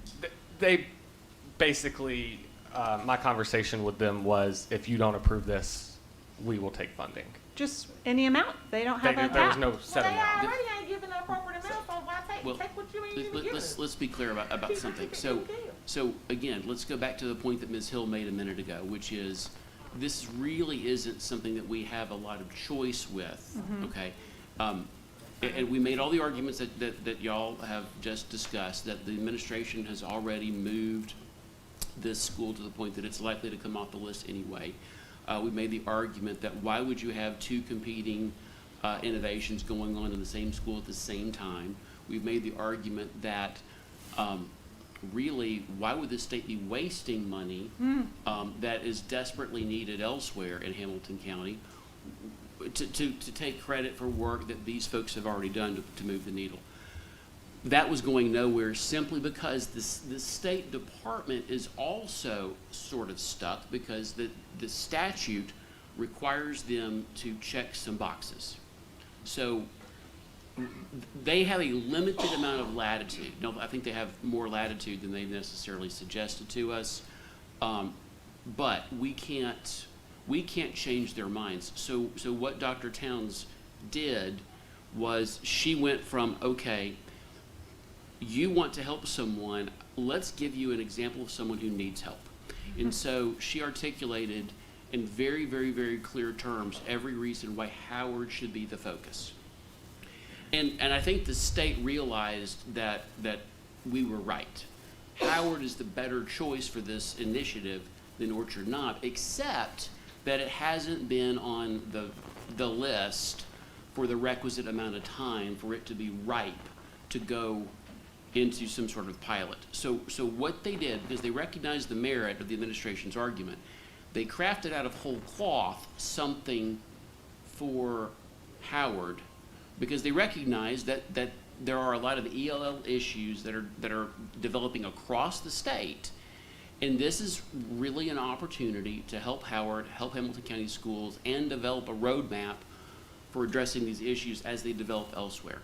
So we were kind of stuck with the Hobson's choice, a deal you can't refuse, but we were able to parlay that into something that really does have an opportunity to help a school that is not currently in any kind of partnership. Okay, so this is for everyone here, and my colleague James, a great example of the overcomplication of public education. I bet someone that wrote this had a wife that used to teach kindergarten in public school. Okay, well, I strongly respect my colleagues and their vote no, but I will vote yes to get the money. I will just sell us out for the $750. You better get that check first. Mr. Perez. So Ms. Hill asked the question I had. I hear you, Ms. Jones. I respect you. I understand this is some would argue that it's extortion, but you know, we need the money. The state will have an incredibly successful pilot because that school was already out of the process. So kudos, state, because if I understand, there were two firms we could choose. One of them has never done this before, and that's the one we're going with. No, the one that's never done it, Cogni is the accreditation. We chose the other firm that actually has done turnaround. So Okay, so they have. EdDirect Okay, actually has done turnaround in partnership. with but state. those are two firms the state gave They us gave and us. said That was those the are the only two choices that we firms. had. And so, you know, I'm sure they did their due diligence behind the scenes. And so I will vote yes because, like my colleague, Ms. Hill, I will sell my soul for the students of Howard. And maybe I'll sleep at night. I don't know. Ms. Thurman. Yes, Caritza, you know, now that I understand that they're going to do it anyway, no matter how we vote, I guess, and it will just be, it could cost us $750,000, and they're going to do it anyway. So I'm sorry, but I will probably have to. We flipped her. So just to be clear, No, I mean, don't apologize to me because my vote is a vote of stance. Yeah. Okay? My vote is a vote of stance, and to be perfectly honest, until the state gives us $750, I'm not trusting nothing they say because they still ain't fully funded the BEP. But my vote is a vote of stance for my community. Yeah, absolutely. And, we respect and that. historically, we've always been guinea pigs, and I'm just not in the business of continuing to do that. So it's gonna happen regardless. I'm just not voting in support of it. We hear you. I just hope you hear us as well. Yeah, I do. So we're good. I understand y'all. Yeah, I won't belabor the point, but I think the public should know what Dr. Towns and Mr. Bennett, myself, and other staff, the position we've been put in to say the state said they're coming in. Regardless, we said, well, okay, pick this school. We're admitting needs help, needs supports. The state said, actually, we're going to pick this school that y'all have done amazing in, and it's turning around, and they're going to get an easy win. But to make you okay with it, we're going to give you $750,000. it's not okay in my brain. Let's just put that out there. Say whatever you want it is. I can say what it is, but just so the people know, this is the position we are put in as board members that says, state's coming in, we say open arms, Howard. Howard needs help. We don't want to touch that. We want to take this school that is that is coming off the list, that's in the priority school, that has done a remarkable turnaround, and they're going to take the credit. And the Department of Ed, when they turn around, they'll celebrate it, and they'll do all this. But we know the hard work was well before they got here, and will continue when they leave. So I just want to make it very clear, because I've been dealing with this along with Dr. Towns, and it does not sit well with me. And I hope our state delegation, it doesn't sit well with them. And we have some kind of change. But let's vote. Roll call, please. Well, I have a sorry, question. Mr. I didn't see your. It's okay. A comment and question. My comment is, I agree with Chris. I'm from Missouri. I want to see the money. Show me. I want to hear from you, Dr. Towns, because I see you shaking your head a lot, and I'm really not sure what you're shaking your head to. Are you shaking your head to, we don't have any choice here, or? Yes, it is my understanding. We pushed pretty hard on this, and back in August, at the end of August, I asked Scott, could we sue? Like, what would happen if we just said no?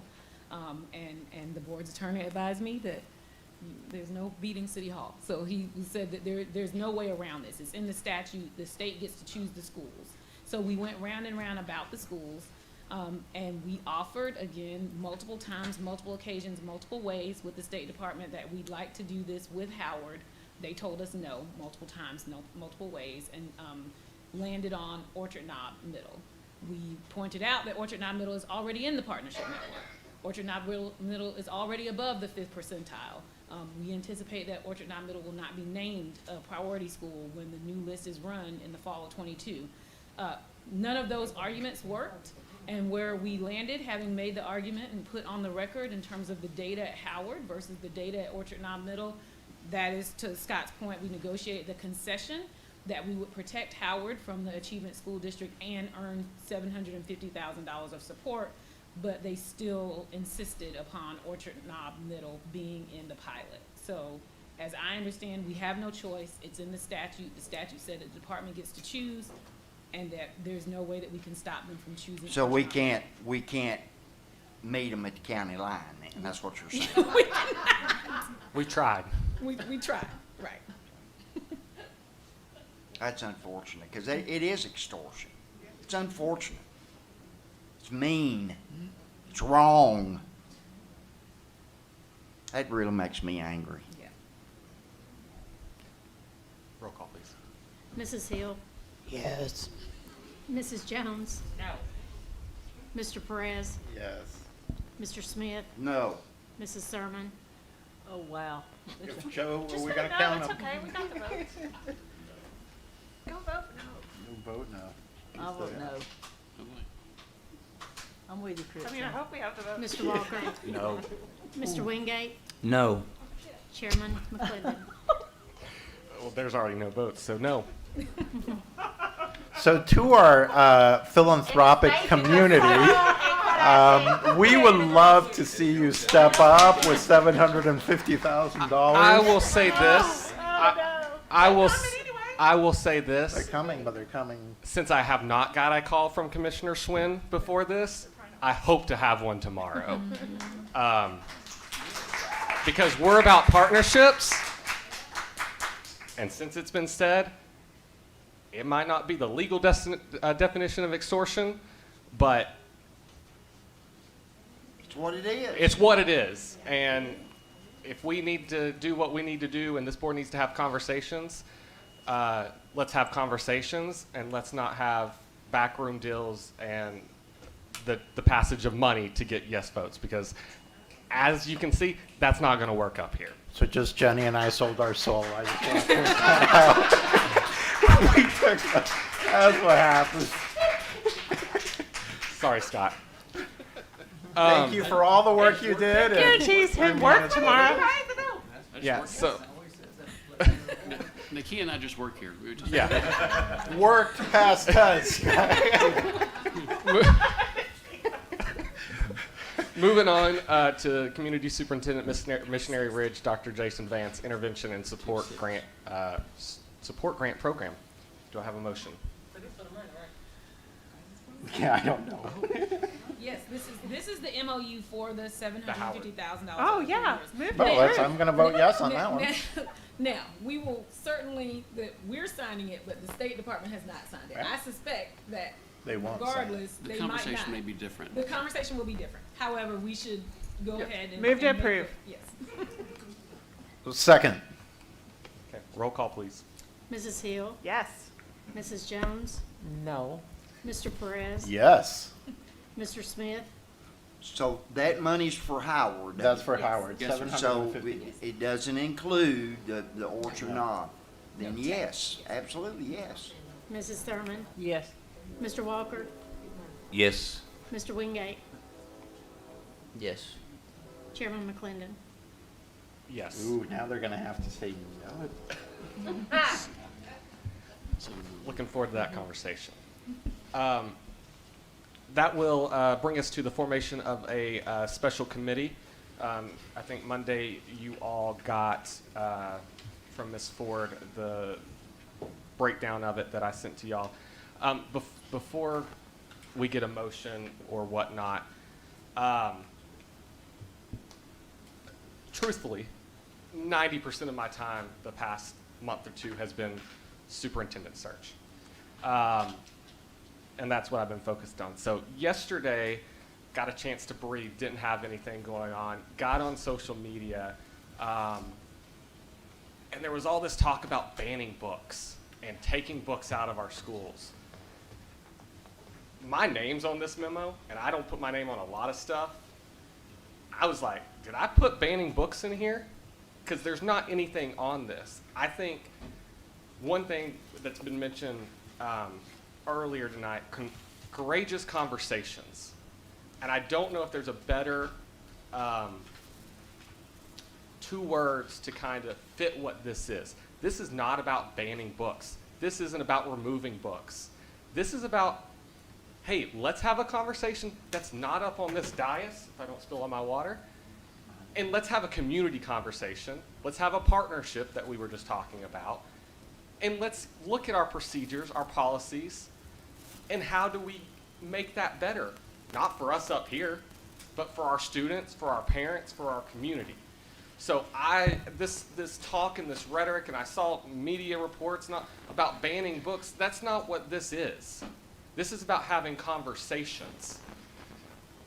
I'm not of the thing to ban books, because I think if you ban books, you have a slippery slope. But I think this conversation and this county can have this conversation that leads to meaningful change. Need it or not, we'll decide. That's not us. This committee will bring a report to us, and we'll see. And it will be made up of 18 people that live in Hamilton County that will give us direction on what they think. So this conversation about banning books, it gets clicks, it gets that, but that's not what this is about. And I'm the person that put this on the agenda, and I can guarantee you that.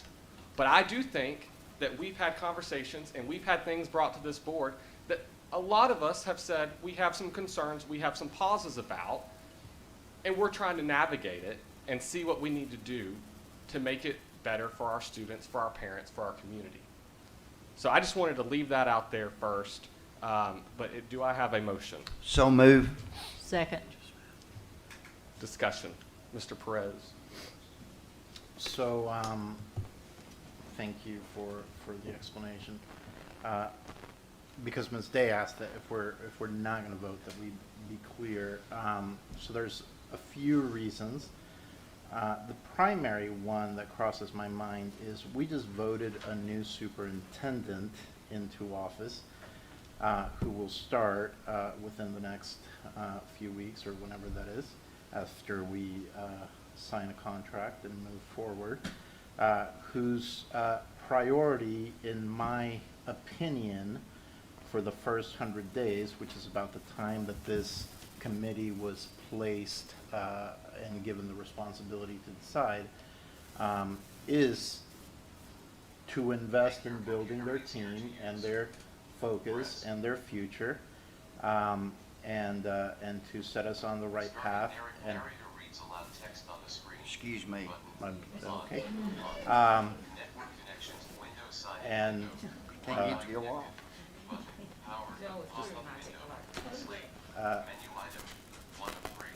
I'll let that pass. It won't do. Hey, just, can you close it? There we go. Anyways, and so Sorry, Marco. for the, I hear you, Joe. I'm going to hurry up. And so for the first 100 days, I really don't want this to be the focus. And already part of the superintendent's job is to kind of pick somebody that doesn't change, because I think that would be unfair if I said that was the only reason, and I don't think I would be truthful fully to you, and I want to be truthful to you. I've stated my opinion on this. I have also seen the other side, and I was thinking about this. You know, like when we send our kids to their grandparents the first time, right? And they come back and they're like, "Mom, I ate ice cream and I played Nintendo all day," or whatever it is these days. And that's, I just aged myself. And you know, and we watch Silence of the Lambs, you know, and they're only 5 years old. And you're like, you know, it's this, wait a minute, you know, you have the conversation with your parents, my kids weren't ready for that. I think when people do send students to our schools, they have an expectation. Yes, we would wish all parents knew what their kids were reading. We have ways for parents to remove that, or to ask that their child not read this book, or to pick among books. But I think just overall, I go back to the statement. One, I don't think it's our job to be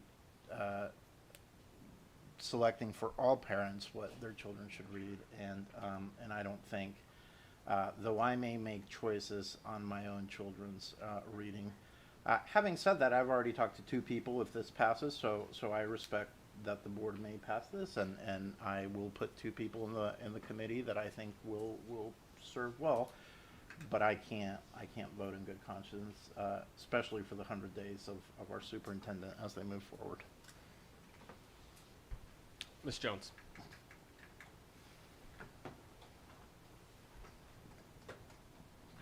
So I have a couple of questions about this committee. So in the selection of the I know you said every district would have 2 representatives.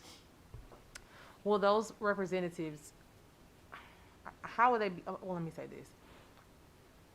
Will they have connection to Hamilton County Schools? So like, do they need to be like a parent or a grandparent or a guardian or a teacher, or, you know, like, is there a connection to them in Hamilton County Schools, or is it just 2 people in your district? And the reason why I ask that is because I kind of struggle with someone who doesn't have a buy-in in Hamilton County Schools other than paying taxes, which I have. I pay taxes too, but I'm just saying I kind of struggle with that, because wherever someone else's child may go, we can't go over there and have a conversation about what's going on in their system. So that's a question for me. And then 2, I guess what would be the time frame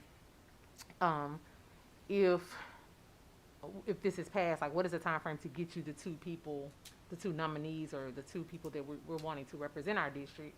But thirdly to that, Marco brought up a very valid point, which I had thought of too, and was wondering had anybody else thought about that. If this is voted upon and passes, should we wait? I would think that we should wait and give Dr. Robertson time to, you know, to get into his new role before we. I mean, I feel like every time we get a new, well, most recently, every time we get a new superintendent, something tumultuous going on when they first get in the office. Like, since he's here for one time, can we just let him get into his place, start his job, and then, I mean, I understand what you're saying, and I know people have had, you know, there's conversations that people have expressed concerns, but I don't think that they're going to differ in the time frame of him getting through a probationary period of being our new superintendent.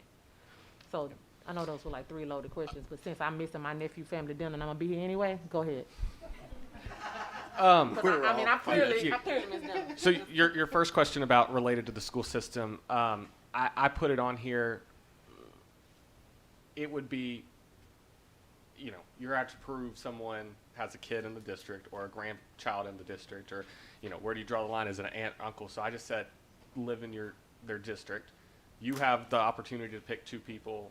If it passes, I do, Ms. Hill does, Mr. Lee. I mean, you know, we all have to live with who we pick on the thing. I think if there's concerns about who's on the committee, it's an 18-person committee. There's going to be a wide variety of thought processes on there. And that's why I didn't do one person. I think if you expand it, you know, I don't know exactly who I'm going to choose yet, but that's going to play a role in, you know, do I get 2 people that are the same or not the same and 2 different type, you know, that kind of thing. So I think that putting that on each individual school board member, they have to live with that choice. They have to pick that choice. That's who they have to stand behind and say, these were my 2 people on the committee. As related to the question Mr. Perez had and you had about Dr. Robertson's first 100 days, I was very clear in here to say he can appoint someone to be on and co-chair this committee, because he might not want to. He might say, "Hey, I'll come, I'll do this, but I don't have the time to do this." And regardless, I don't know if a superintendent, in all fairness to them, has time to really dig in like a chair could. So I was, you know, hoping that he would. We just don't have authority to say, you know, whoever else is that. So conversations with him about who he will appoint if it's not himself. And I think that will relieve some of those concerns about first 100 days.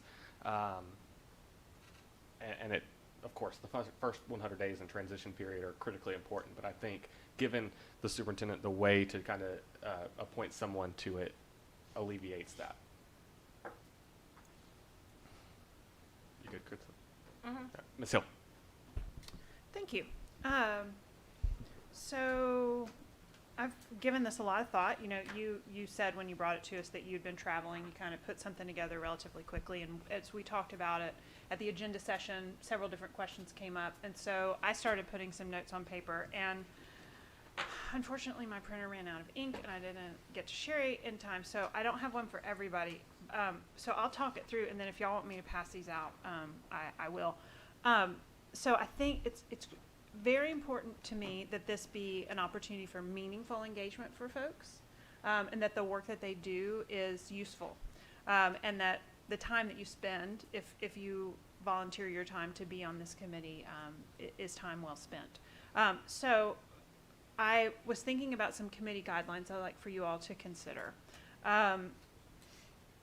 First, just for the purposes of the public, all meetings of the committee would be open to the public, announced in advance in live stream so that people could watch them on Zoom. You know, perhaps what I found is, like, for example, with the a lot of the task forces that have happened, like the COVID reopening task force, it's most convenient for people to meet on Zoom, but not my committee. So prior to beginning the examination of the policies and procedures, the committee will receive training on school law with emphasis on First Amendment rights of students and teachers and relevant case law, because it's, you know, we've talked already tonight about how complex some of this stuff is, and there's been a lot of case law around this already.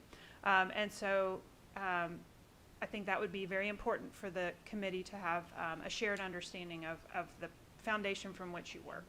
And then also receive training on the professional standards for librarians. Again, so there's a shared understanding because people are going to come with a lot of different backgrounds. So that's some committee guidelines I'd like to add. And then with regard to the committee members, I've been thinking about this. First of all, I'd like to assert that perhaps we don't have a school board member on this committee. I know you brought up Rhonda chairing it because it was curriculum, but then I thought, well, it's actually not curriculum we're looking at, because curriculum, we've already discussed that. We're really looking at policies and procedures, and so that really is policy. I'm not sure whose policy right now. But it occurred to me that, well, and then also Rhonda has a strong feeling about this, which could cause some people in the public to feel like, well, gosh, if Rhonda's the chair, then it's going to head one way, and thus undermine that authority. So I would say, if Rhonda, then Caritza. Caritza's like, don't volunteer me. So it goes back to perhaps this functions without a school board member, which is fine, because then people are going to bring us their feedback anyway. So my suggestion would be that the HCS superintendent or the superintendent's designee be the chair of the committee. I would also like the board attorney to participate on the committee for the exact reasons I mentioned. Y'all, in school board training, which you might be interested to know that school boards are the only elected leaders in the state of Tennessee that are required to do ongoing continuing education. Let that sit with you for a sec. But there's a whole school law one, and I mean, golly, you must spend 2.5, 3 hours just talking about First Amendment and what can be on a t-shirt and what can't be on a t-shirt. So school board attorney, and then as I said on Monday, I'd like to have an elementary librarian, a middle school librarian, and a high school librarian on the committee. And if these meetings are to happen during school hours, I think that it would be appropriate for the school board to make sure that allotted money is available to the school for substitutes to cover their classrooms.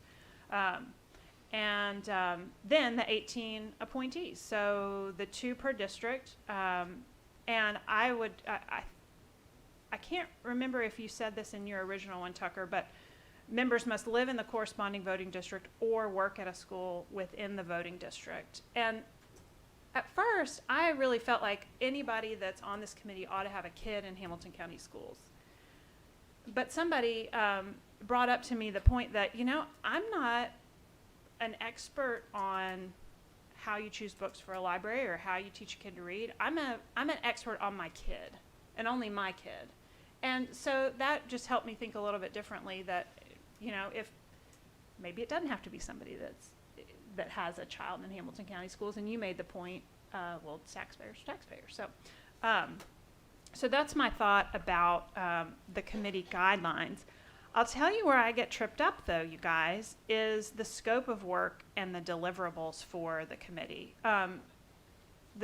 What we have in the document right now is the special committee will complete a review of the policies, procedures, and standards regarding reading materials. And Scott brought up on Monday that reading materials might be a little bit wide. And I don't know the answer to that, which is another reason why I want Scott on the committee. Does that count any donated book? I haven't studied these policies just backward and forward recently, so I don't know if it covers the slip of paper that gets stuck in a snack pack lunch that says, have a great day, Jesus loves you. I don't know. I don't know if it includes the book drive books that come through Read 20 or come through can you donate some books for our Christmas market? There's a lot of ways books get in, so which speaks to why we want to have this committee, right? So just feel like we need to make sure that the team that's going to do this work together and have this civil conversation knows what their scope of work is. So those were my thoughts, and I have 4 copies of this that aren't marked up if anybody wants to see them. And so I don't feel like what I have is a fully framed idea, but I know that what we have on the agenda is not a fully framed idea. And so I don't know if we need to keep working out the details now, if you guys want to do that, or if we want to table this to January, or I could make an alternate motion to use this one marked up with the thing, but it still doesn't deal with scope of work and deliverables. So I just want us to do this right so that people's time is well used and that we as a board have the data that the information from the team to really be able to implement something useful.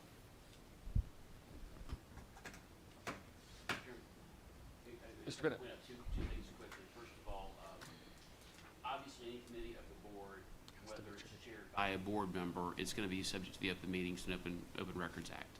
So that box is already checked.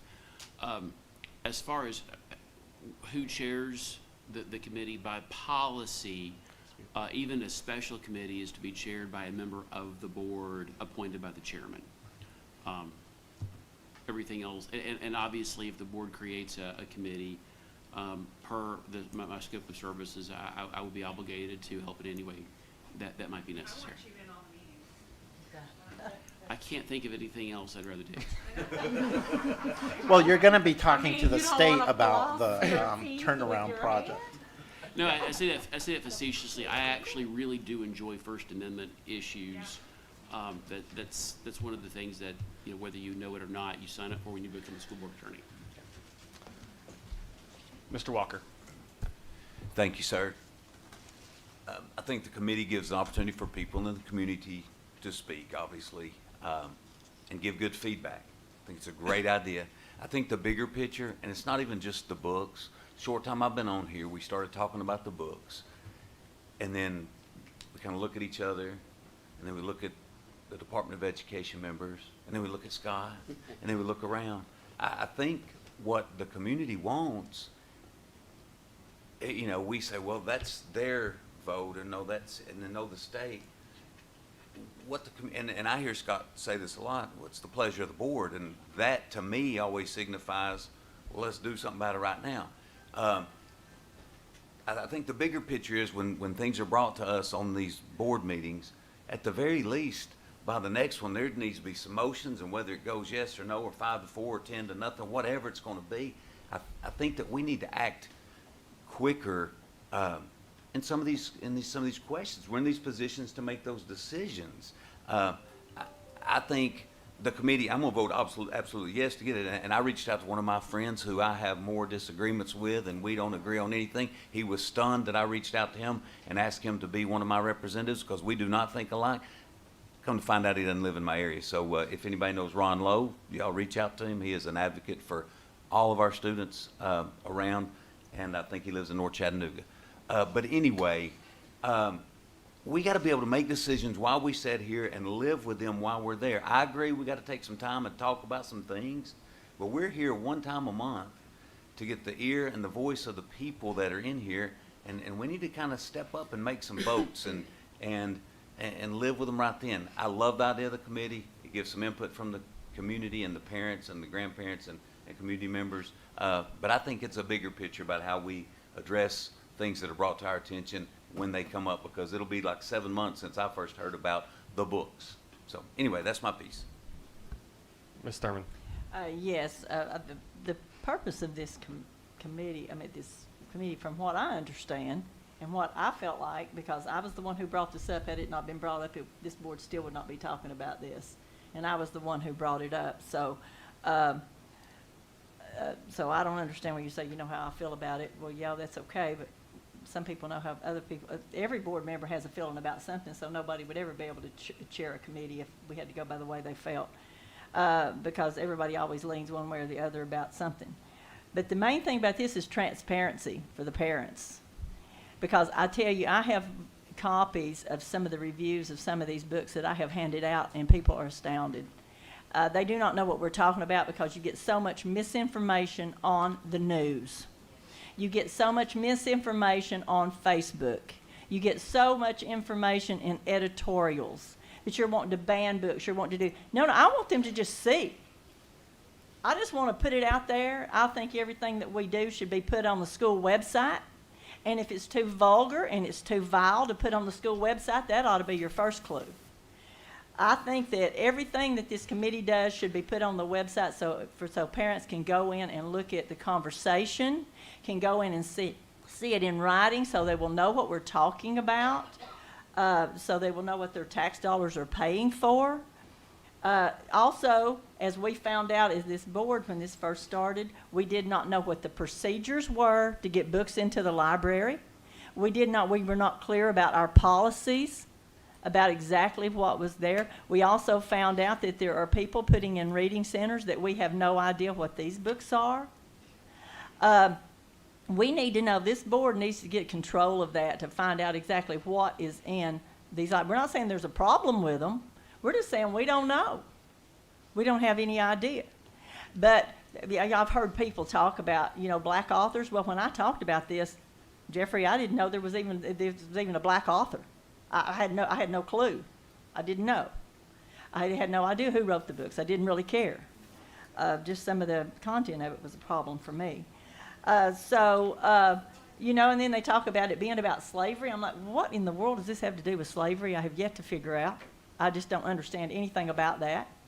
And then some people holding up signs saying, you know, teach the truth about history. What does this have to do with history? I do not know.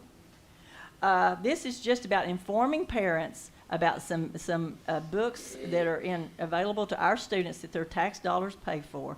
I just think it's important that parents know an informed public is a good thing, in my opinion. And parents need to know what their children are being taught. I'm not saying what your kids can read and what they can't read, because I really don't care what you get your kids to read. That's up to you. But I just think that, like I say, just information is the main thing I want. Parents can make choices themselves if they have given all the right information and not all of the garbage that you see in print and online and stuff like that that has absolutely nothing to do with what we're talking about. This is about policy, procedure, transparency, and the truth. That's all I want. Mr. Smith. I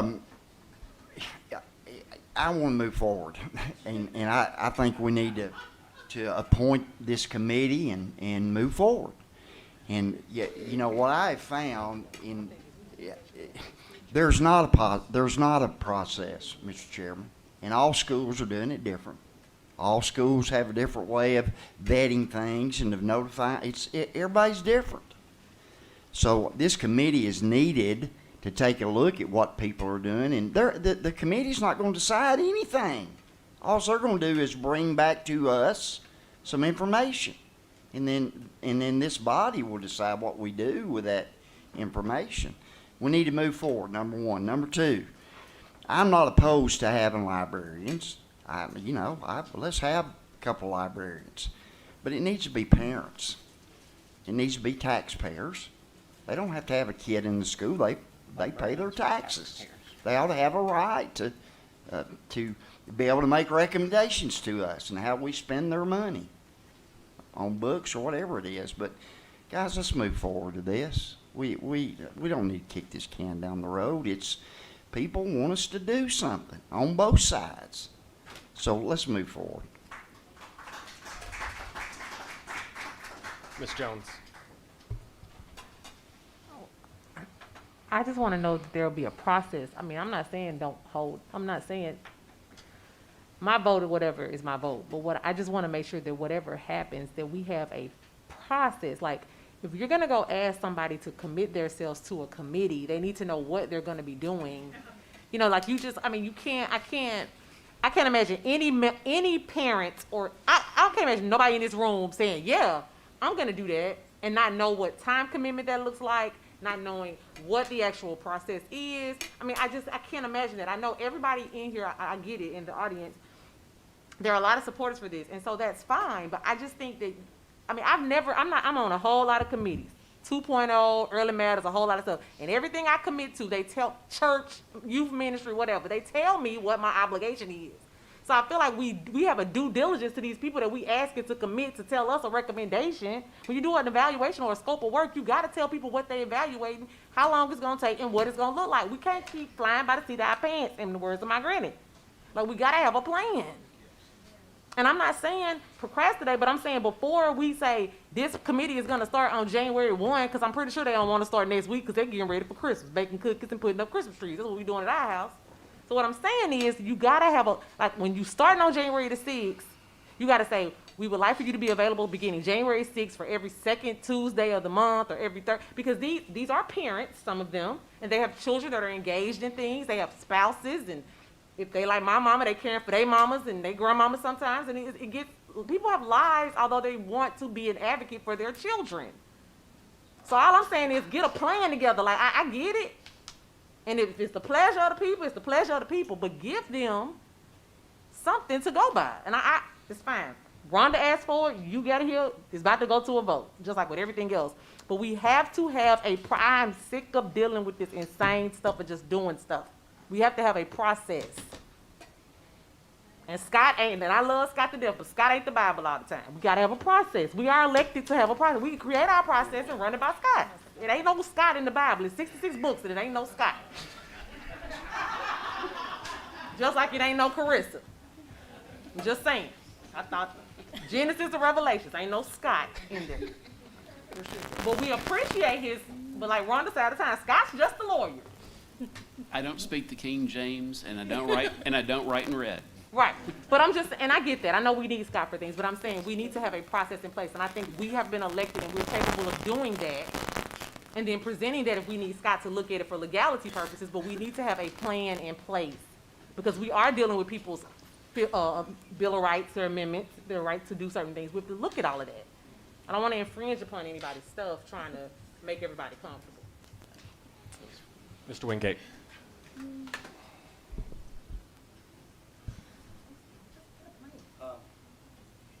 So,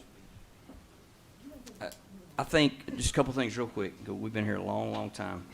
And in a public school system, you're going to have an infinite number of opinions about what's appropriate. And I have close friends who have children the same age as ours. And they let their children watch stuff on TV that I'm not going to let my children watch on TV, right? But I know when they go over there, if they go over there, that's a possibility, right? I'm informed about that. And so I'm for the committee simply for the fact that there are in the school systems, in our school system, there are inconsistencies in how supplemental reading is identified, how it's monitored, and how it's distributed. And I'm not saying it's just willy-nilly, but as Mr. Smith has already spoken to, it's done differently in different schools. And so all I'm saying is, if this helps us come to a place where everyone's clear on, regardless of whether you think what's in the library or what's available is appropriate, you at least know the process for how a student goes about acquiring a book. And then parents have to make their own decisions after that. And that's now the other thing I would say is, I'm not an advocate for hurrying up and getting it through, because we do need to be clear on what we're asking or tasking these people to do and what that work's going to look like. I love the saying, if you don't have time to do it right, how will you have the time to do it over? So, I mean, I'm not for kicking it down the road, but I want to make sure that everybody's clear on what they're going to be tasked to do, and so that, I'm for it. I would like for us to stop and just take a breath and make sure that, what we're doing. I mean, we've already admitted, hey, I put this together pretty quickly, right? We've already admitted, hey, I looked at this and tried to print something off and put it in your hands. I mean, let's be sure that what we're doing is going to be beneficial and productive. That's all I'm saying. Ms. Hill. Thanks. So it sounds like the desire of the board overall is to move forward and to do this well. So it's 9:10. 12 on mine. 9:12. Thank you, Marco. Okay, I'm going to hand these out. If y'all would be so kind as to just take a look. There's 3. Just share them down that way. Well, if we're going to not kick the can down the road, but we're going to do it well, let's do it well. So this is the expanded idea that I brought. Nobody else brought anything, so let's start looking at it. Does anybody have any issues with the committee guidelines? Anything we want to change on that? So are we really doing this at 9 o'clock Yeah. tonight? Well, I mean, and thinking we're going to have good sense of this. I haven't eaten all day. I'm just being honest. Like, Well, I'm about to get the shakes. I think it would be, well, I mean, we can, I move to use this amended version, We have a motion. We can't. which use I it have read because- verbatim to the. Yeah. Can't we just approve the committee? Can we we approve the have a committee motion. and then And make? then make a Yeah, Hey, then hold can we on. approve the committee and then put And all then of figure this out on what's in paper? it. No, we know what the committee's gonna do with the particulars like Oh, this. hold on. I mean, you just come in with this and say, approve my stuff. But that's what we No. got on Hey, Tuesday. guys, real quick. I want to explain why I didn't put a certain amount of guidelines on this, because I don't know what it looks like. And the committee needs to decide, because I don't know if they're going to say there's 18 of us, let's have a committee of 6 on this, a committee 6 on this.